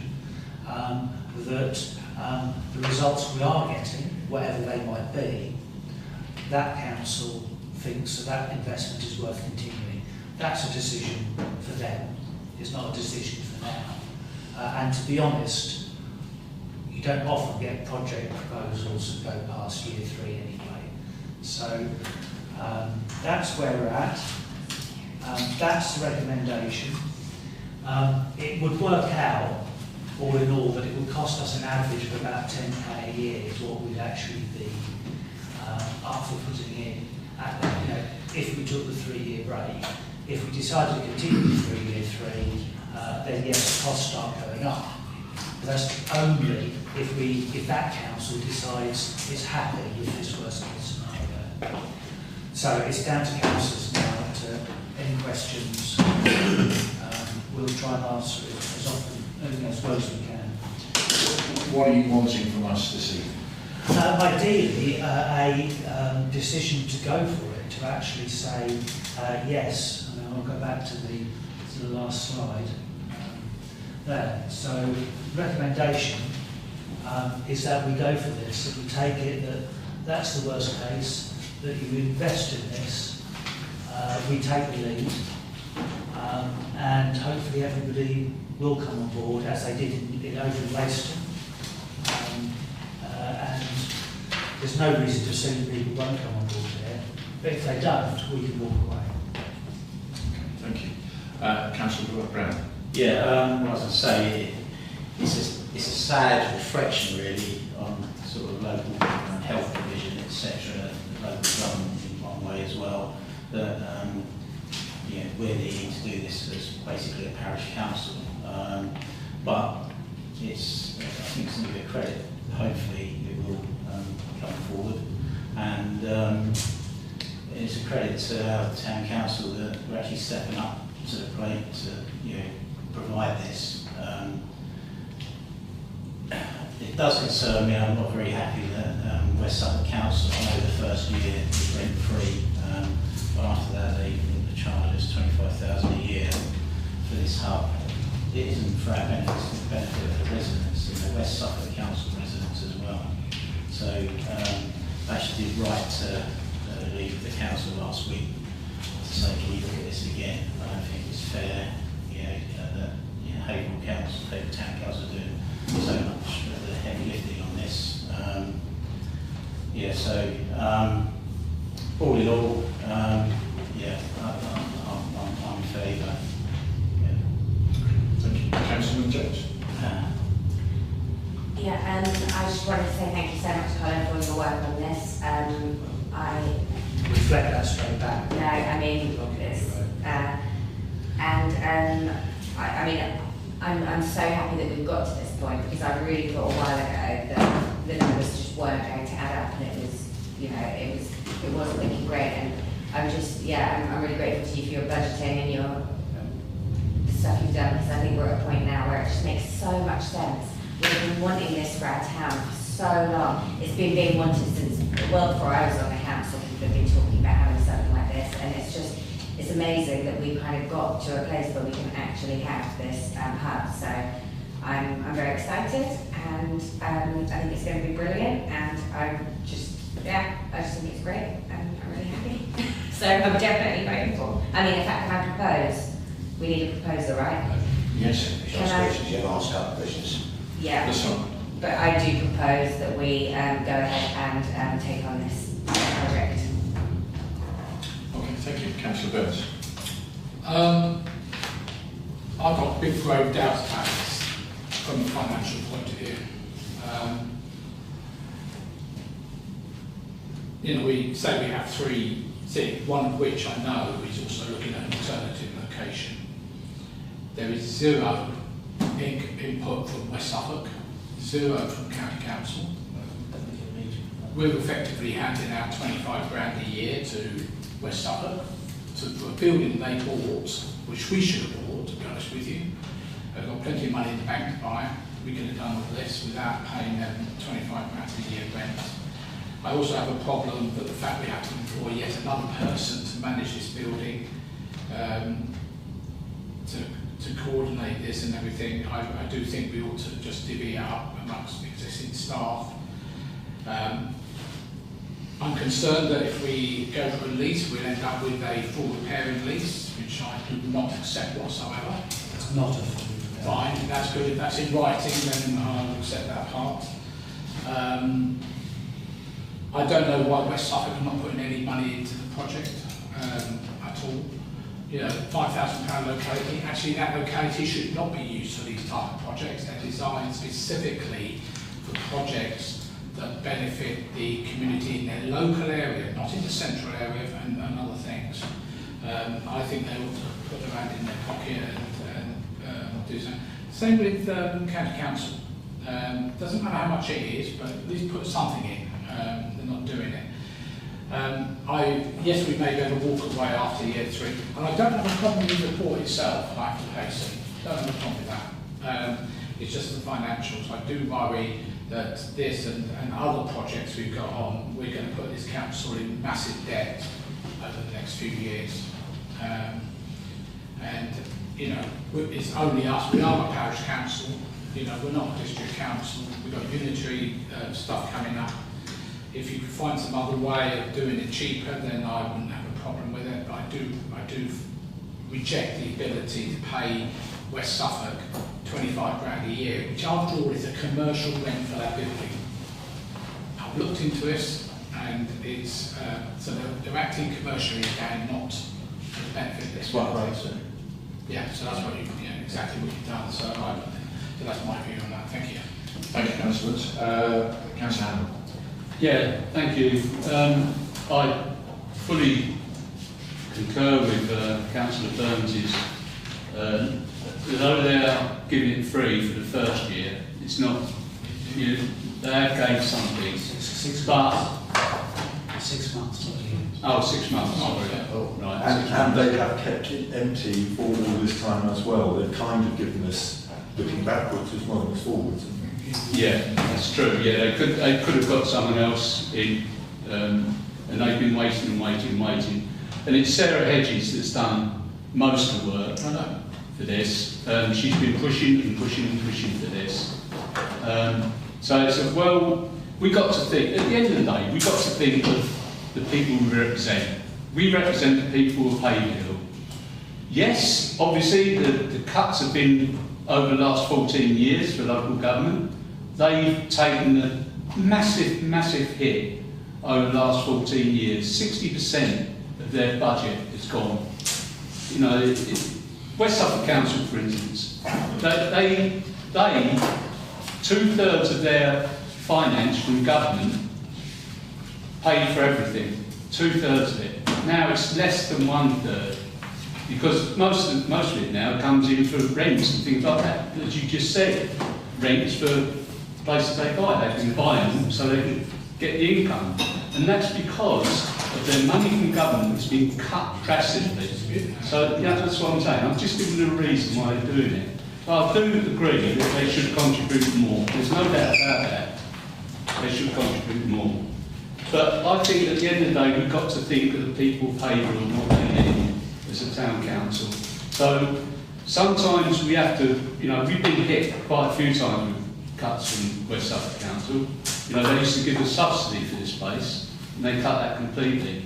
So we've got to think of the people, at the end of the day, we've got to think of the people of Haverhill and what they need. And they need this hub. And our second Laura's proposal as well on that. Thank you. Councillor Mason. Thank you, Chair.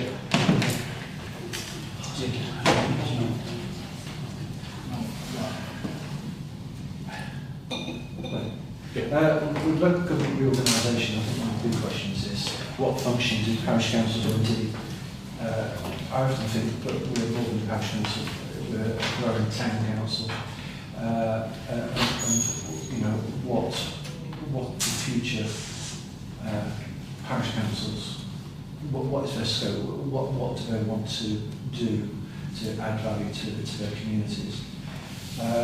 I support investment in signposting and helping those people in our community that are struggling. And I think we have fragmented services. I think this is a real attempt to pull them together. I'm nervous about the numbers. I won't disagree. But that's not to say that we should just automatically act commercially. So, for example, the Splashpad Cafe probably doesn't run at a profit, but that doesn't mean necessarily that we shouldn't do a Splashpad Cafe. There is a value to the service that we are providing. And I think it's about our levels of comfortableness with the exposure of the risk to the taxpayer. And equally, we have to try and define whether the taxpayer wants us to do this also. And as I say, our community is diverse. Earlier today we had the police doing a report, and it's quite clear that we have a number of issues in the town, but perhaps a service like this could provide some support for different people and needs in the town. I'm nervous that the landscaping isn't going to change. So, for example, there's a car park directly outside it. I personally think that there is an argument for those to be made disabled parking bays, and I'm not normally one for cutting down trees, but you know, it's very closed. It's not the prettiest part of town, and actually, for us to want it to be welcoming to a cafe, I worry that without some landscaping, we're not giving it the justice that it would actually need to be an attractive place. You know, it's down an alleyway. The alleyway is very small, that takes you down onto Haverhill Way. From the front, we've got these bollards in the middle of the car park that stop anybody from parking there. For me, I've got questions about, well, I want this to work, but I'm not entirely sure that the environment around it lends itself to be successful. I think work needs to be done on, it's really a beautification, if you like, to make it an appealing place. Because actually at the moment it's not, and I think money needs to be spent on the building and signage and actually making it a beacon that people are going to come towards. At the moment, it feels somewhat derelict, and you always know when a building's derelict because it starts to attract graffiti and vandalism. I want to support it.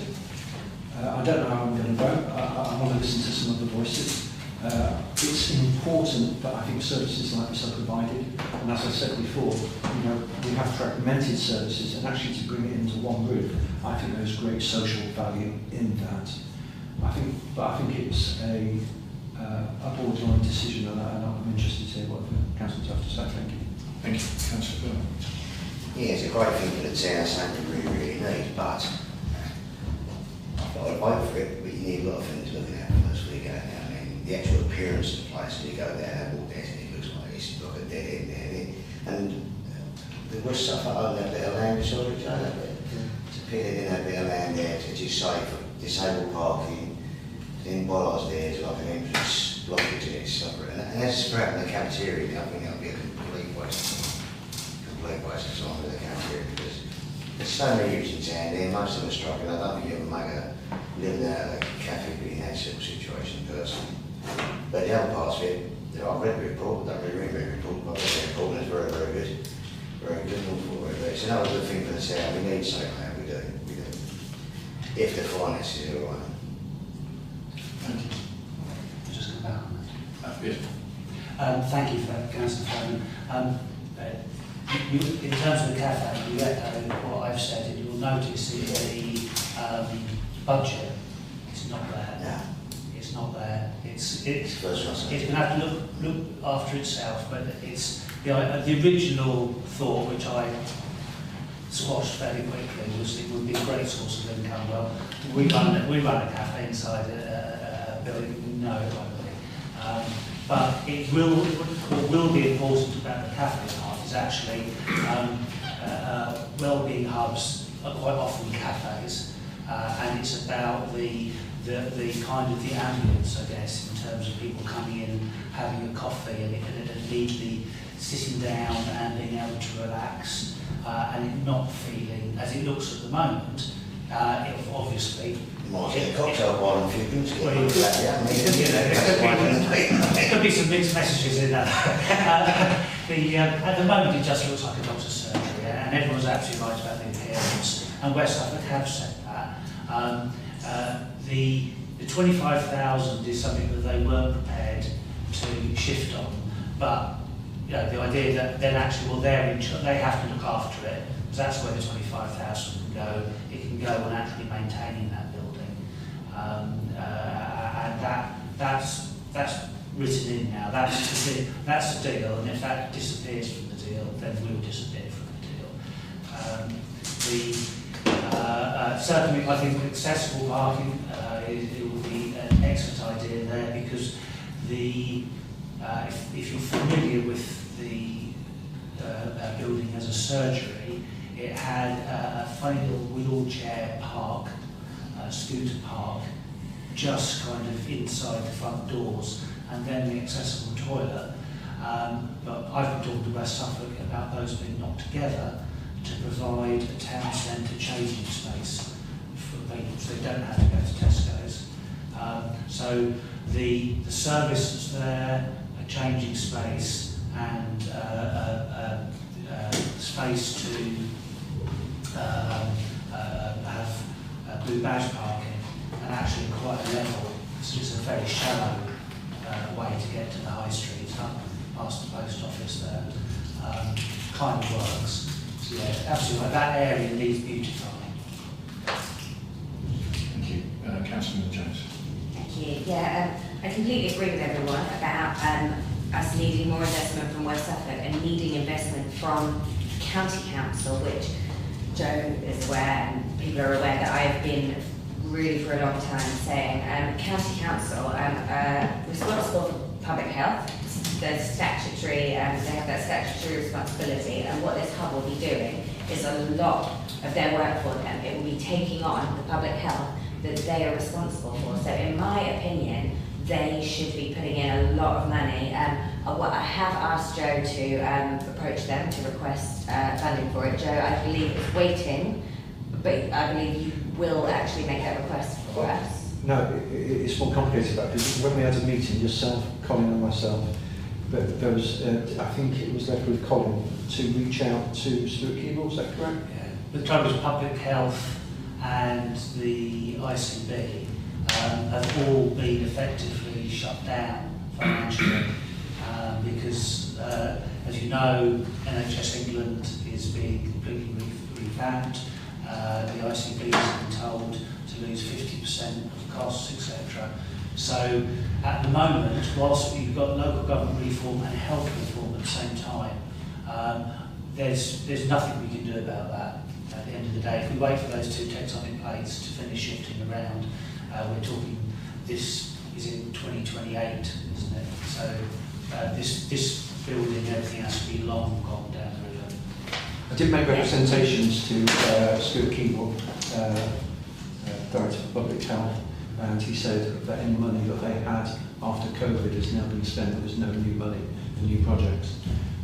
But I'm happy to sit in a meeting to see whether he can come up with any other ideas. Okay, thank you. Yeah. I think the thing is, it comes back to the original task that Sarah Hedges was set, which is get all the ducks in a row, have all the fine, know where absolutely everything is. And we know that potentially at some point we might be able to get some money out of Suffolk County Council, out of Health, out of West Suffolk. But if we just keep pushing this down the road until this happens, then honestly I don't have the energy to work on this project for that long. If we just say, well, what about this? And try and get everything perfect before we actually do something. It's not how the real world works. Councillor Jones. Thank you. Yeah, sorry, I haven't finished. So I was actually trying to say basically what Colin just said. I believe the County Council should, as the provider of public health, give us a lot of money.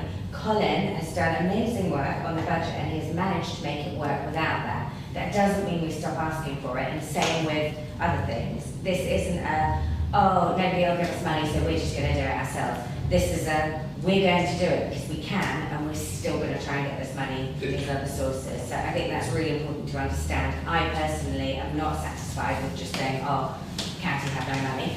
They have money, and they have a responsibility to provide these things. So, you know, I will keep annoying Joe by saying, can you ask again for some money? It's very easy to make statements like that. Sorry, Councillor, can we just finish with Councillor Jones? I keep being interrupted. Thank you. Thank you, Mayor. Yeah, so, but basically, I'm now completely lost my train of thought. Yeah, the beautification, absolutely agree that needs doing, but this is a case of, as Colin said, this is worst case scenario. it works, even if we don't get any of these other things. That's not to say we won't, and obviously everything shouldn't always fall to the town council. Often it does. This is the way things work, and as I think somebody else mentioned, we're working for our residents, so although it's maybe unfair that we're taking on this risk and responsibility, if we don't do it, no one else will. So it's about, do we want to just say no because it's not fair, we won't do it? I don't think so. I think whether it's fair or not, we should do something that's amazing for the town and, you know, keep looking at other sources of income. Thank you. Councillor Brown.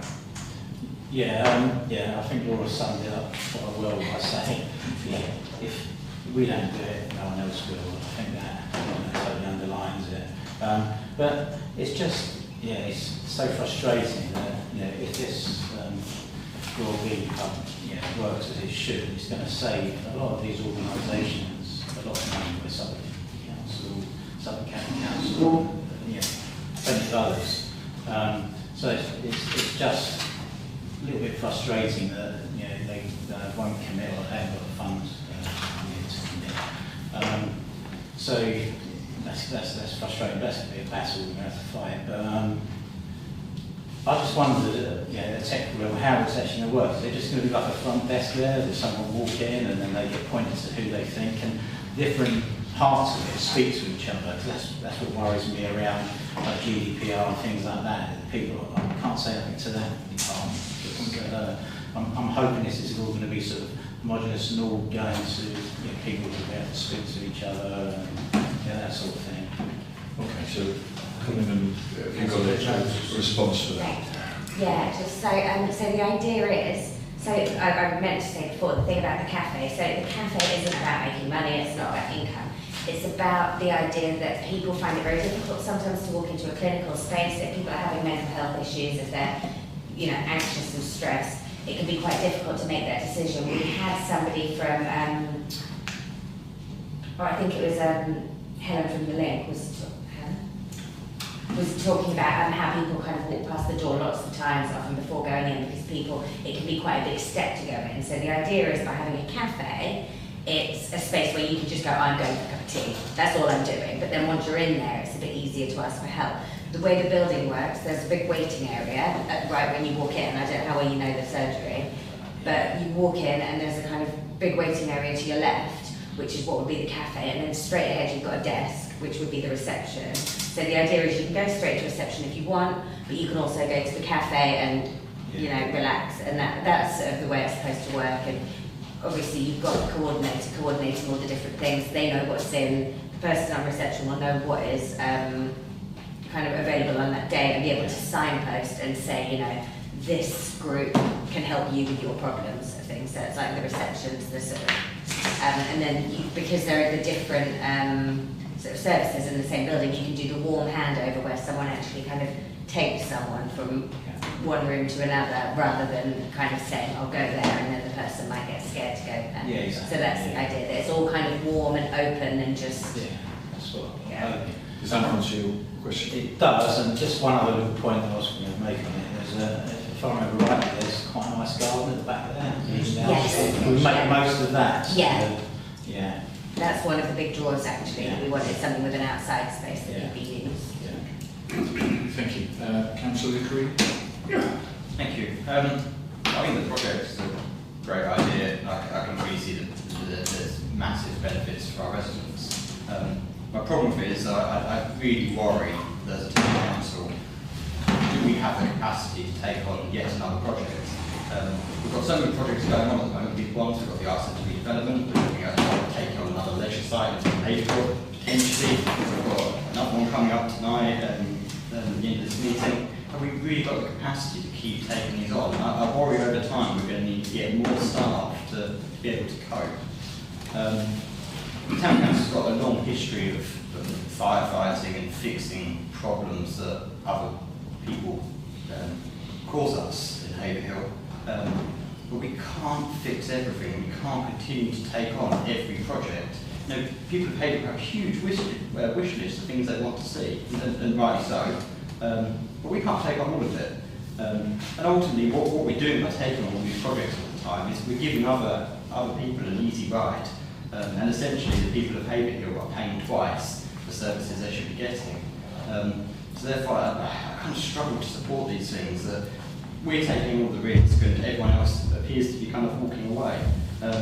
Even West Suffolk Council, you know, when we asked them to buy the building, me and Joe were the only councillors that went to that meeting, but we really wanted to see West Suffolk talk to the NHS about how the NHS can actually use the building, not the town council having to pay rent. It feels all wrong to me, and there's a clear lack of support from others financially. Thank you. Councillor Mason. Thank you, Chair. I'm a little bit hurt. I was engaged in the project really quite early on and wanting to give it my full support under the initial premise with Sarah Hedges of trying to find stakeholders to try and make it self-funded. I was wanting to listen to speeches and I wasn't prepared to be browbeaten. If you're going to make statements such as public health is a statutory responsibility, then please write an email saying you are not meeting your statutory responsibility, and then you'll get a response, which means that they are meeting the statutory responsibility. It just may not be necessarily how you want it to be. Now, I want to support this project, but I won't be browbeaten by bold statements like that about public health meeting a statutory responsibility. Let's find out what they are doing before we start making comments like that. I desperately wanted Suffolk County Council to allocate some money. I made strong representations, and I resent the fact that it seems to be suggested that I'm not doing that, and equally that Suffolk County Council aren't meeting their statutory obligations. You know, I think we need to be careful with the words that we use.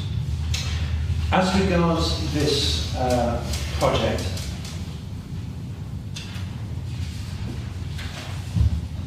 I'm still of the opinion that it provides value for our community, and I'm still of the opinion. I'm just worried. I think Councillor Green has highlighted it, and Councillor Burns. We don't have a great track record with our projects. The zones we've lost money hand over fist. Hopefully, we'll find a solution by which we can find a solution to not losing that money year on year like we have been doing. The Splash Pad Cafe, as previously mentioned, loses money, but I think it provides a community service. You know, the cafe here loses money, it provides a community service. I like the idea that the parish councils do provide a community service. I want to support it. I won't be browbeaten by bold statements about public health not meeting statutory responsibilities. I need somebody to win me over for the final speech, please. Councillor Stitching. Thank you. I'm sorry, this is a question I should have asked a lot earlier, but I forgot to. First floor wheelchair accessible? No. It's not good, is it, really, to set up a health centre of any sort, which isn't. It's done in the 1980s. I know. I think it was it's basically upstairs is a flat for somebody long call, and it would then be turned into offices for people who wouldn't be able to come downstairs to work with customers. So there are a few potentially people looking for back office space. Ah, okay, not direct service providers, so could. That would have to be that downstairs. Okay. I kind of thought we were aiming to fill it with service providers, but. Oh, yeah, the service providers still have back office functions.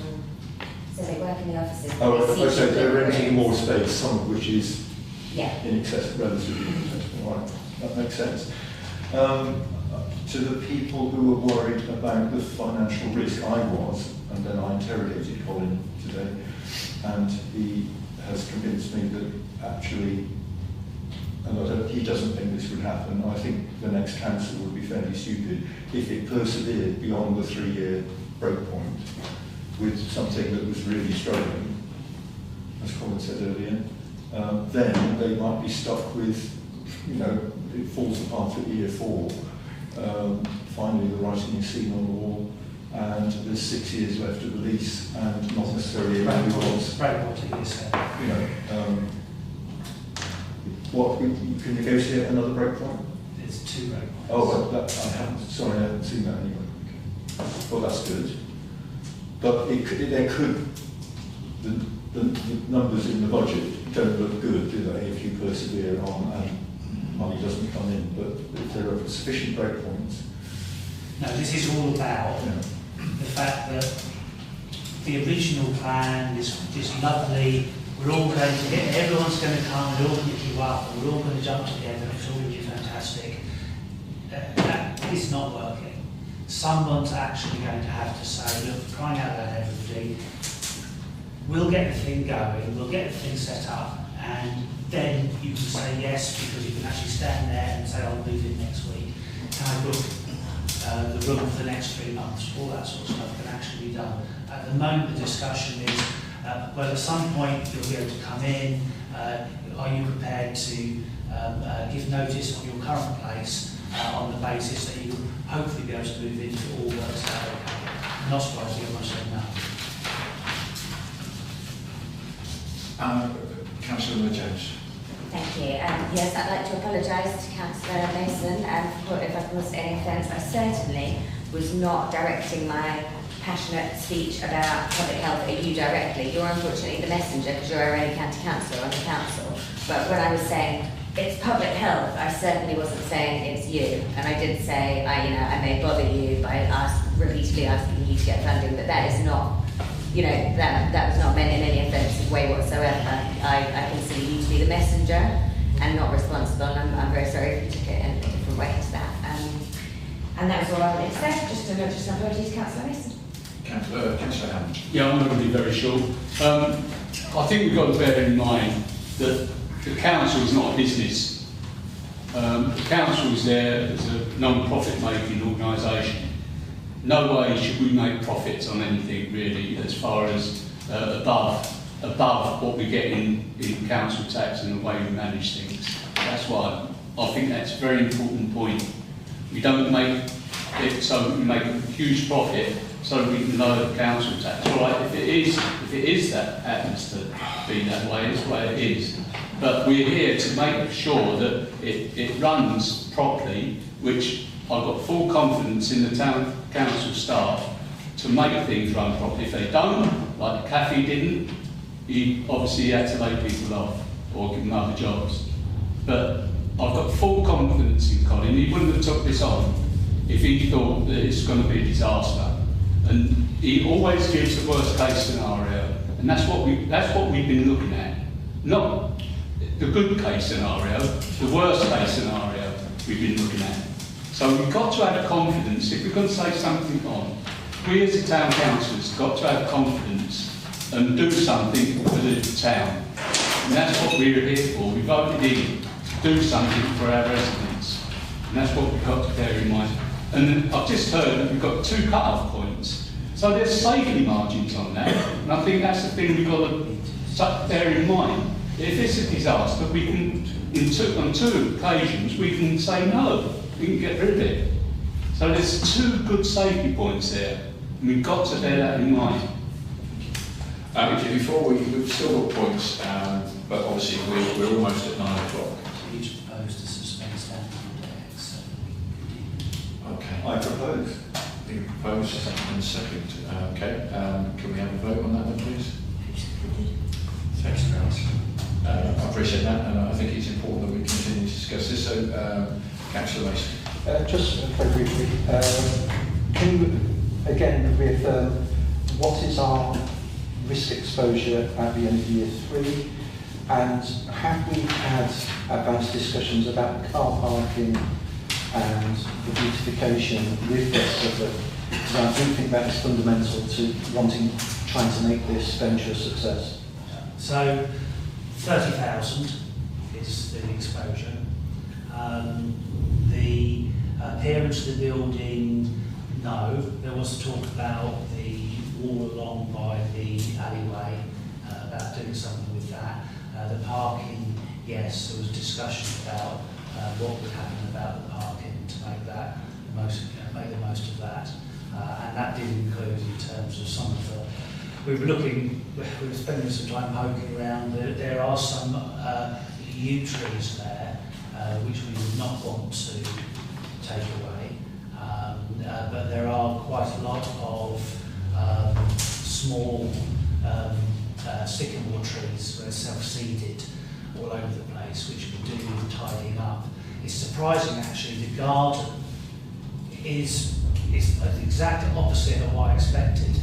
It's really quite sunny. It's quite sunny there. It'll be very pleasant, and it's going to be ideal for outdoor space. There are opportunity for people to volunteer to look after the garden, although you will have seen that there is an allowance in the budget for looking after the garden.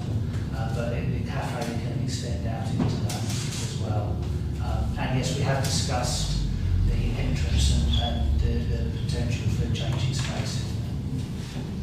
Just coming back very briefly on that, I think the severance between the car park that they currently own and Stour View, as I say, very much Stour View feels cut off from the rest of the Jubilee car park area. And I think it needs to be visible. I think it needs to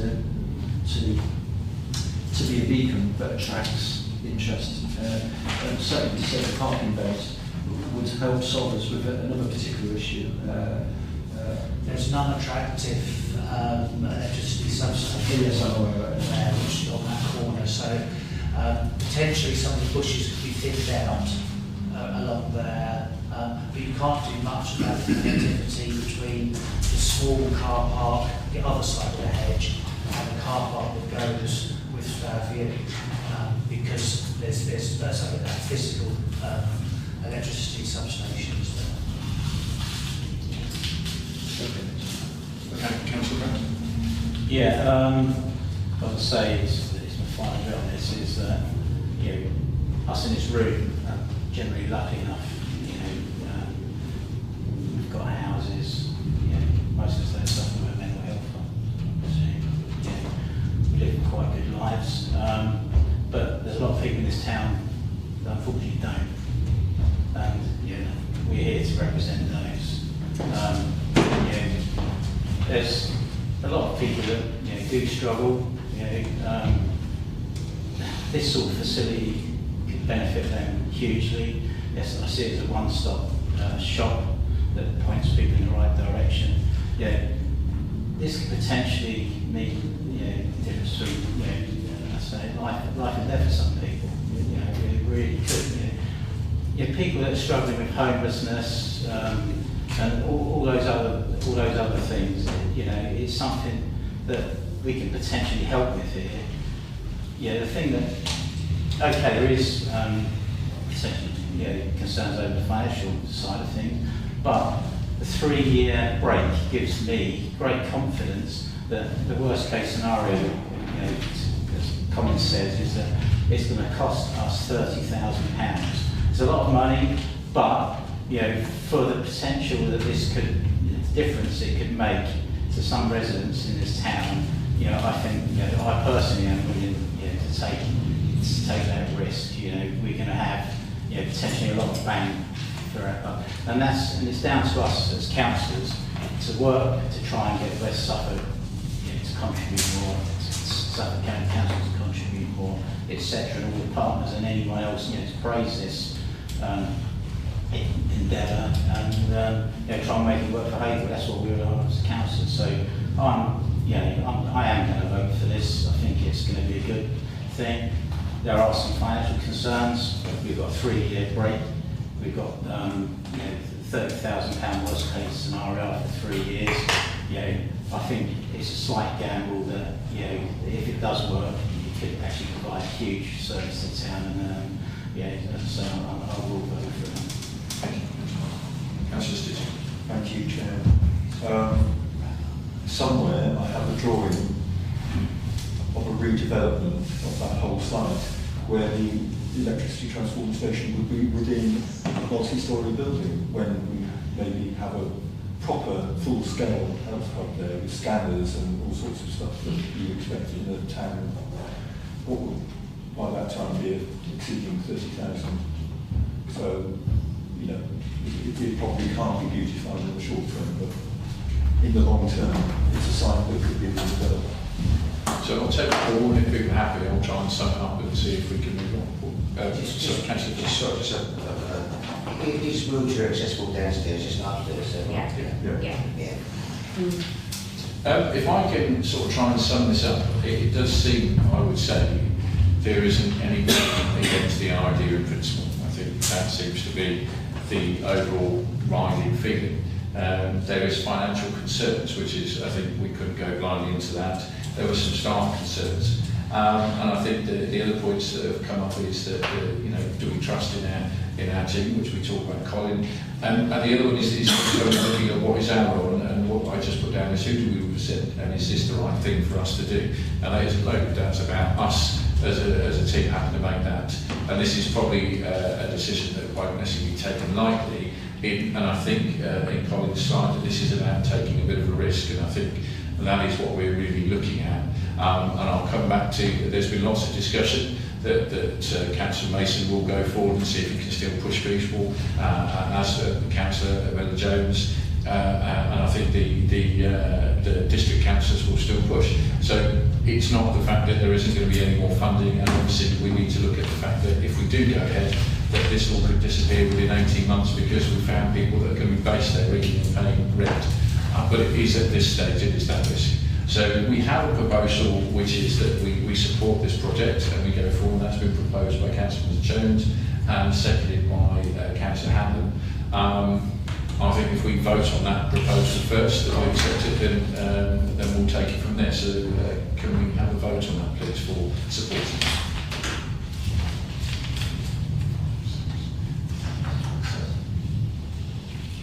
And anybody against? Can I say, I mean, I know it's been a long discussion, we haven't gone over, but I think it was healthy, and I appreciate it was fine on that, so thank you very much. Thank you again, Colin. Thank you all. Okay, I've lost 9 minutes, I've got them something really say.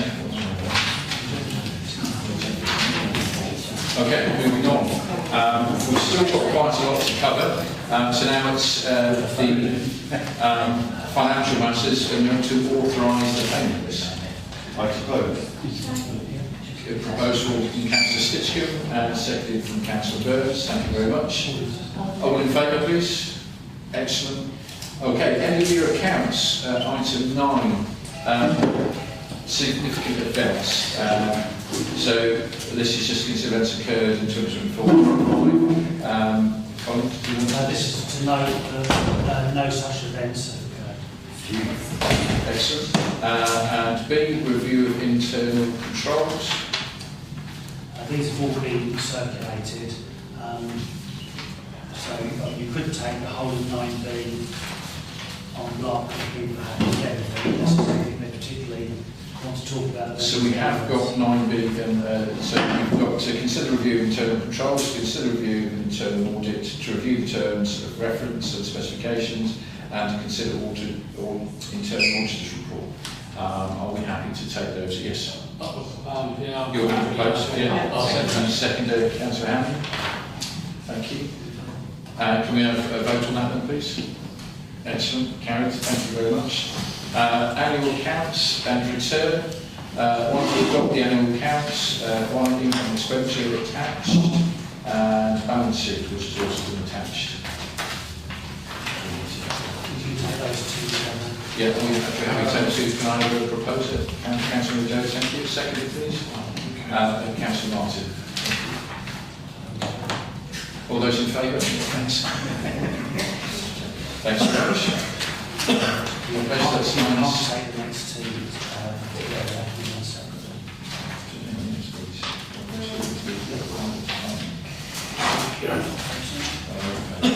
okay. Right, so point 2 of 9C, which is over the page, to approve sections 1 and 2 of the annual governance and accountability return for the year ending 31st of March 2025. So we will vote on the annual governance statements if you're happy with them.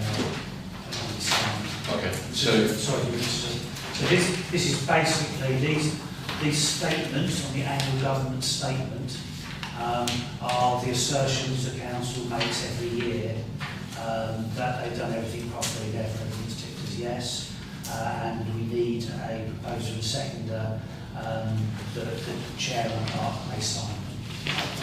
Okay, Councillor Sitcombe, seconded by Councillor Jones. Thank you. Sorry, who is that? Sorry. Councillor Sitcombe and Jones. Right, so if you can sign there.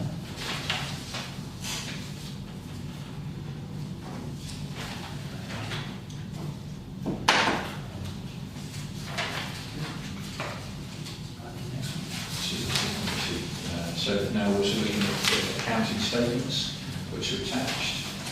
Can we have a proposal and a second if we're happy with those? Yeah, that's a resolution that the chair should sign the accounting statements. Signs it live, way. Sorry? Signs it live. Yeah. Is that the proposal? You can go to prison. Yeah, I'm proposing a post. So I'm going to second that as for me to someone halfway. Thank you, Councillor. And I didn't get a vote for the last one. So can we have a vote on that one, please? Thank you. I'm just going to sum it up with, so thank you everybody on that one.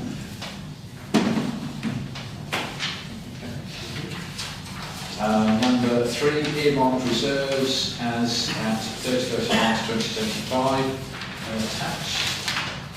That's it, no? You can take 3, 4 and 5 together. Okay, so we'll take 3 from 5 together, assets register and risk register. Can I get a question? Okay. Sorry, I don't want to. A couple of things I picked up on. Pensioners Reserve, Haverhill Old Age Pensioners Association. Yep. Is that ever going to be spent? It is when somebody comes up with a project to spend it. Yep. And also, just to query this one, the splash pad reserve, is that for repairs? Yes. It is fine, okay, that's fine. And then before you get onto the asset register, which I did print out, and it was still very small, I think it needs to go through again, Colin. Some of these things I don't, even though we disposed of things, I think we'll get rid of those off the list anyway. We've agreed a policy for getting rid of them, so they will disappear at the end of this year. I thought it was the end of this week. You get one. But there might be some, I'm looking through the list very quickly, I think some of them don't exist either, still. Okay. So we need, Councillor Burns wants to... I need to look through it, yeah. So does that mean we need to come back to that? No. And risk register, can we have to do that? Yeah. So can we have a proposer? Councillor Burns, seconded Councillor Sitcombe. Thank you very much. Oh, we're going to vote, yes. I keep forgetting the vote. I'm so excited, I just keep wanting to move on.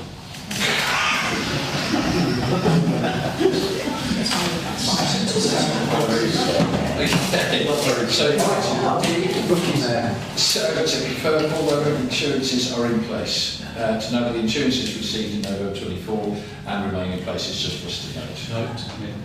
Okay. Right, number 10, adoption of committee reports. So we've got the Finance Committee. To move the adoption minutes of the meeting held 29th of April 2025 and any recommendations contained therein. Can I have a proposal, please? Councillor Hammond, seconded by Councillor Burns. The vote on those, please. Yeah, I remember that time nearly. Thank you very much. Planning Committee, to move to the minutes of the meeting held 6th and 19th of May, 2nd and 16th of June 2025, and any recommendations contained therein. Can I have a proposal, please? Thank you, Councillor Martin, and seconded Councillor Hammond. The vote, please. Thank you very much. And now we move on to the Energy and Sustainability Working Party. To move to the adoption of the minutes of the meeting held 10th of June 2025, any recommendations contained therein? Your proposed, seconded by Councillor Sitcombe. Thank you very much. Vote on that, please. Thank you. Right, membership of committees. I think Colin had sort of emailed us and so forth. Is there anything that people want to adjust or change at this point? Councillor Smith has asked me, as you know, he's away at the moment, he's asked me that he'd want to continue to stay on one Haverhill or as a town, under our town council?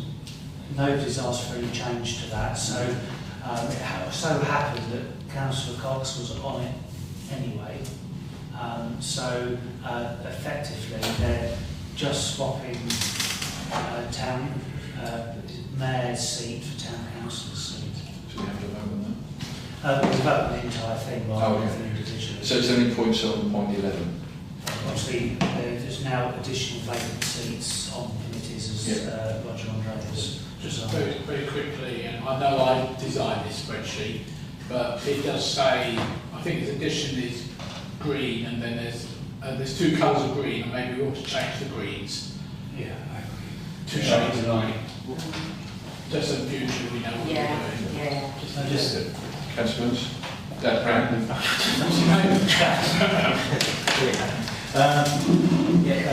What committees was Roger on? I know planning. he was on finance, he was on personnel, and he was on planning, and he was on the tendering working party. So does that mean you need people to fill those spaces? No, you just simply wait and see what happens with the casual vacancy, and obviously that person coming on board may wish to take those seats. Okay. So then, yeah. Any other points on that, or are we happy to adopt this list? So can I propose it? Councillor Hannon, seconder please. Councillor Burns, can we vote please? Excellent. So we go to number 12, appointment of chairs and vice chairs of committees. So we lost the vice chair of finance. So from talking to, we may not necessarily need it if we're happy to. I mean, I think from what's happened in the past, as Mayor, I am then chair of that committee. Not always, but yeah. I'll be happy to operate that committee without a vice chair. Just defer the matter to the committee to recommend somebody. Is there any other comments or anything on the chairs and vice chairs? Can I propose them, please? Councillor Jones, seconded. Councillor Martin. And can I vote them, please? Thank you. Okay, appointments to outside bodies. We have obviously just talked about just swapping around myself and Councillor Smith. Any other points on these committees? Councillor Jones? I'm just wondering, I should probably know this, but I don't sit on there, and they have a disability forum. Who is on that at the minute? Councillor Smith. Okay. And is that just the one space? Yes, it's just, I mean, I'm sure they'd be delighted to have somebody else on. Okay. But I mean, I would be quite interested, you know, as someone with a disability, I just, you know, I feel like I might be a good person to, you know. can I suggest that perhaps if Councillor Jones has a discussion with Councillor Smith, Yes, okay. and just checks what the arrangements are. Yeah. I don't know when that forum meets. No, I don't know. I don't know availability. Okay, fine. I'll talk to Liz. Okay. Can I propose it then, please? Thank you, Councillor Burns. Seconder, please. Councillor Jones.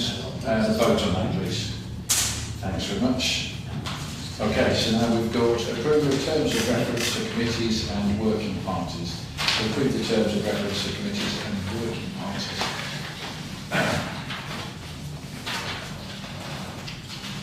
And those terms of, there's no changes. Has anybody got any comments that I want to make? Okay, can I have a proposal then, please? Councillor Stitchkin, seconder, please.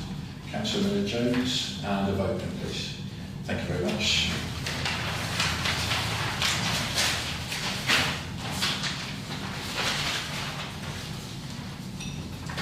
Okay, so actions taken under delegated powers, Colin? Following a majority of councillors indicating their support by email, those on the Leisure and Community Committee, I approved a £500 grant to Rotary for that annual children's day out, as it was happening before there was an opportunity for the group to meet. Just very unfortunate timing for their grant application. Okay, that's just for us to note. Okay, the date of the next meeting is Monday the 21st of July. Point 17, I have to read this out. Exclusion of press and public. To resolve that under the Public Bodies Admission to Meetings Act 1960, the public and representatives of the press and broadcast media be excluded from the meeting during the consideration of the following items of business as publicly would be prejudicial to the public interest due to the confidential nature of the business to be transacted. Future planning as publicity would undermine the Council's ability to have unfettered debate and result in less robust, well-considered or effective policies. This is for us to adopt, so can somebody, if somebody's happy to propose this then please. Councillor Martin, seconded by Councillor Jones. Can we have a vote on that then please? Thank you very much.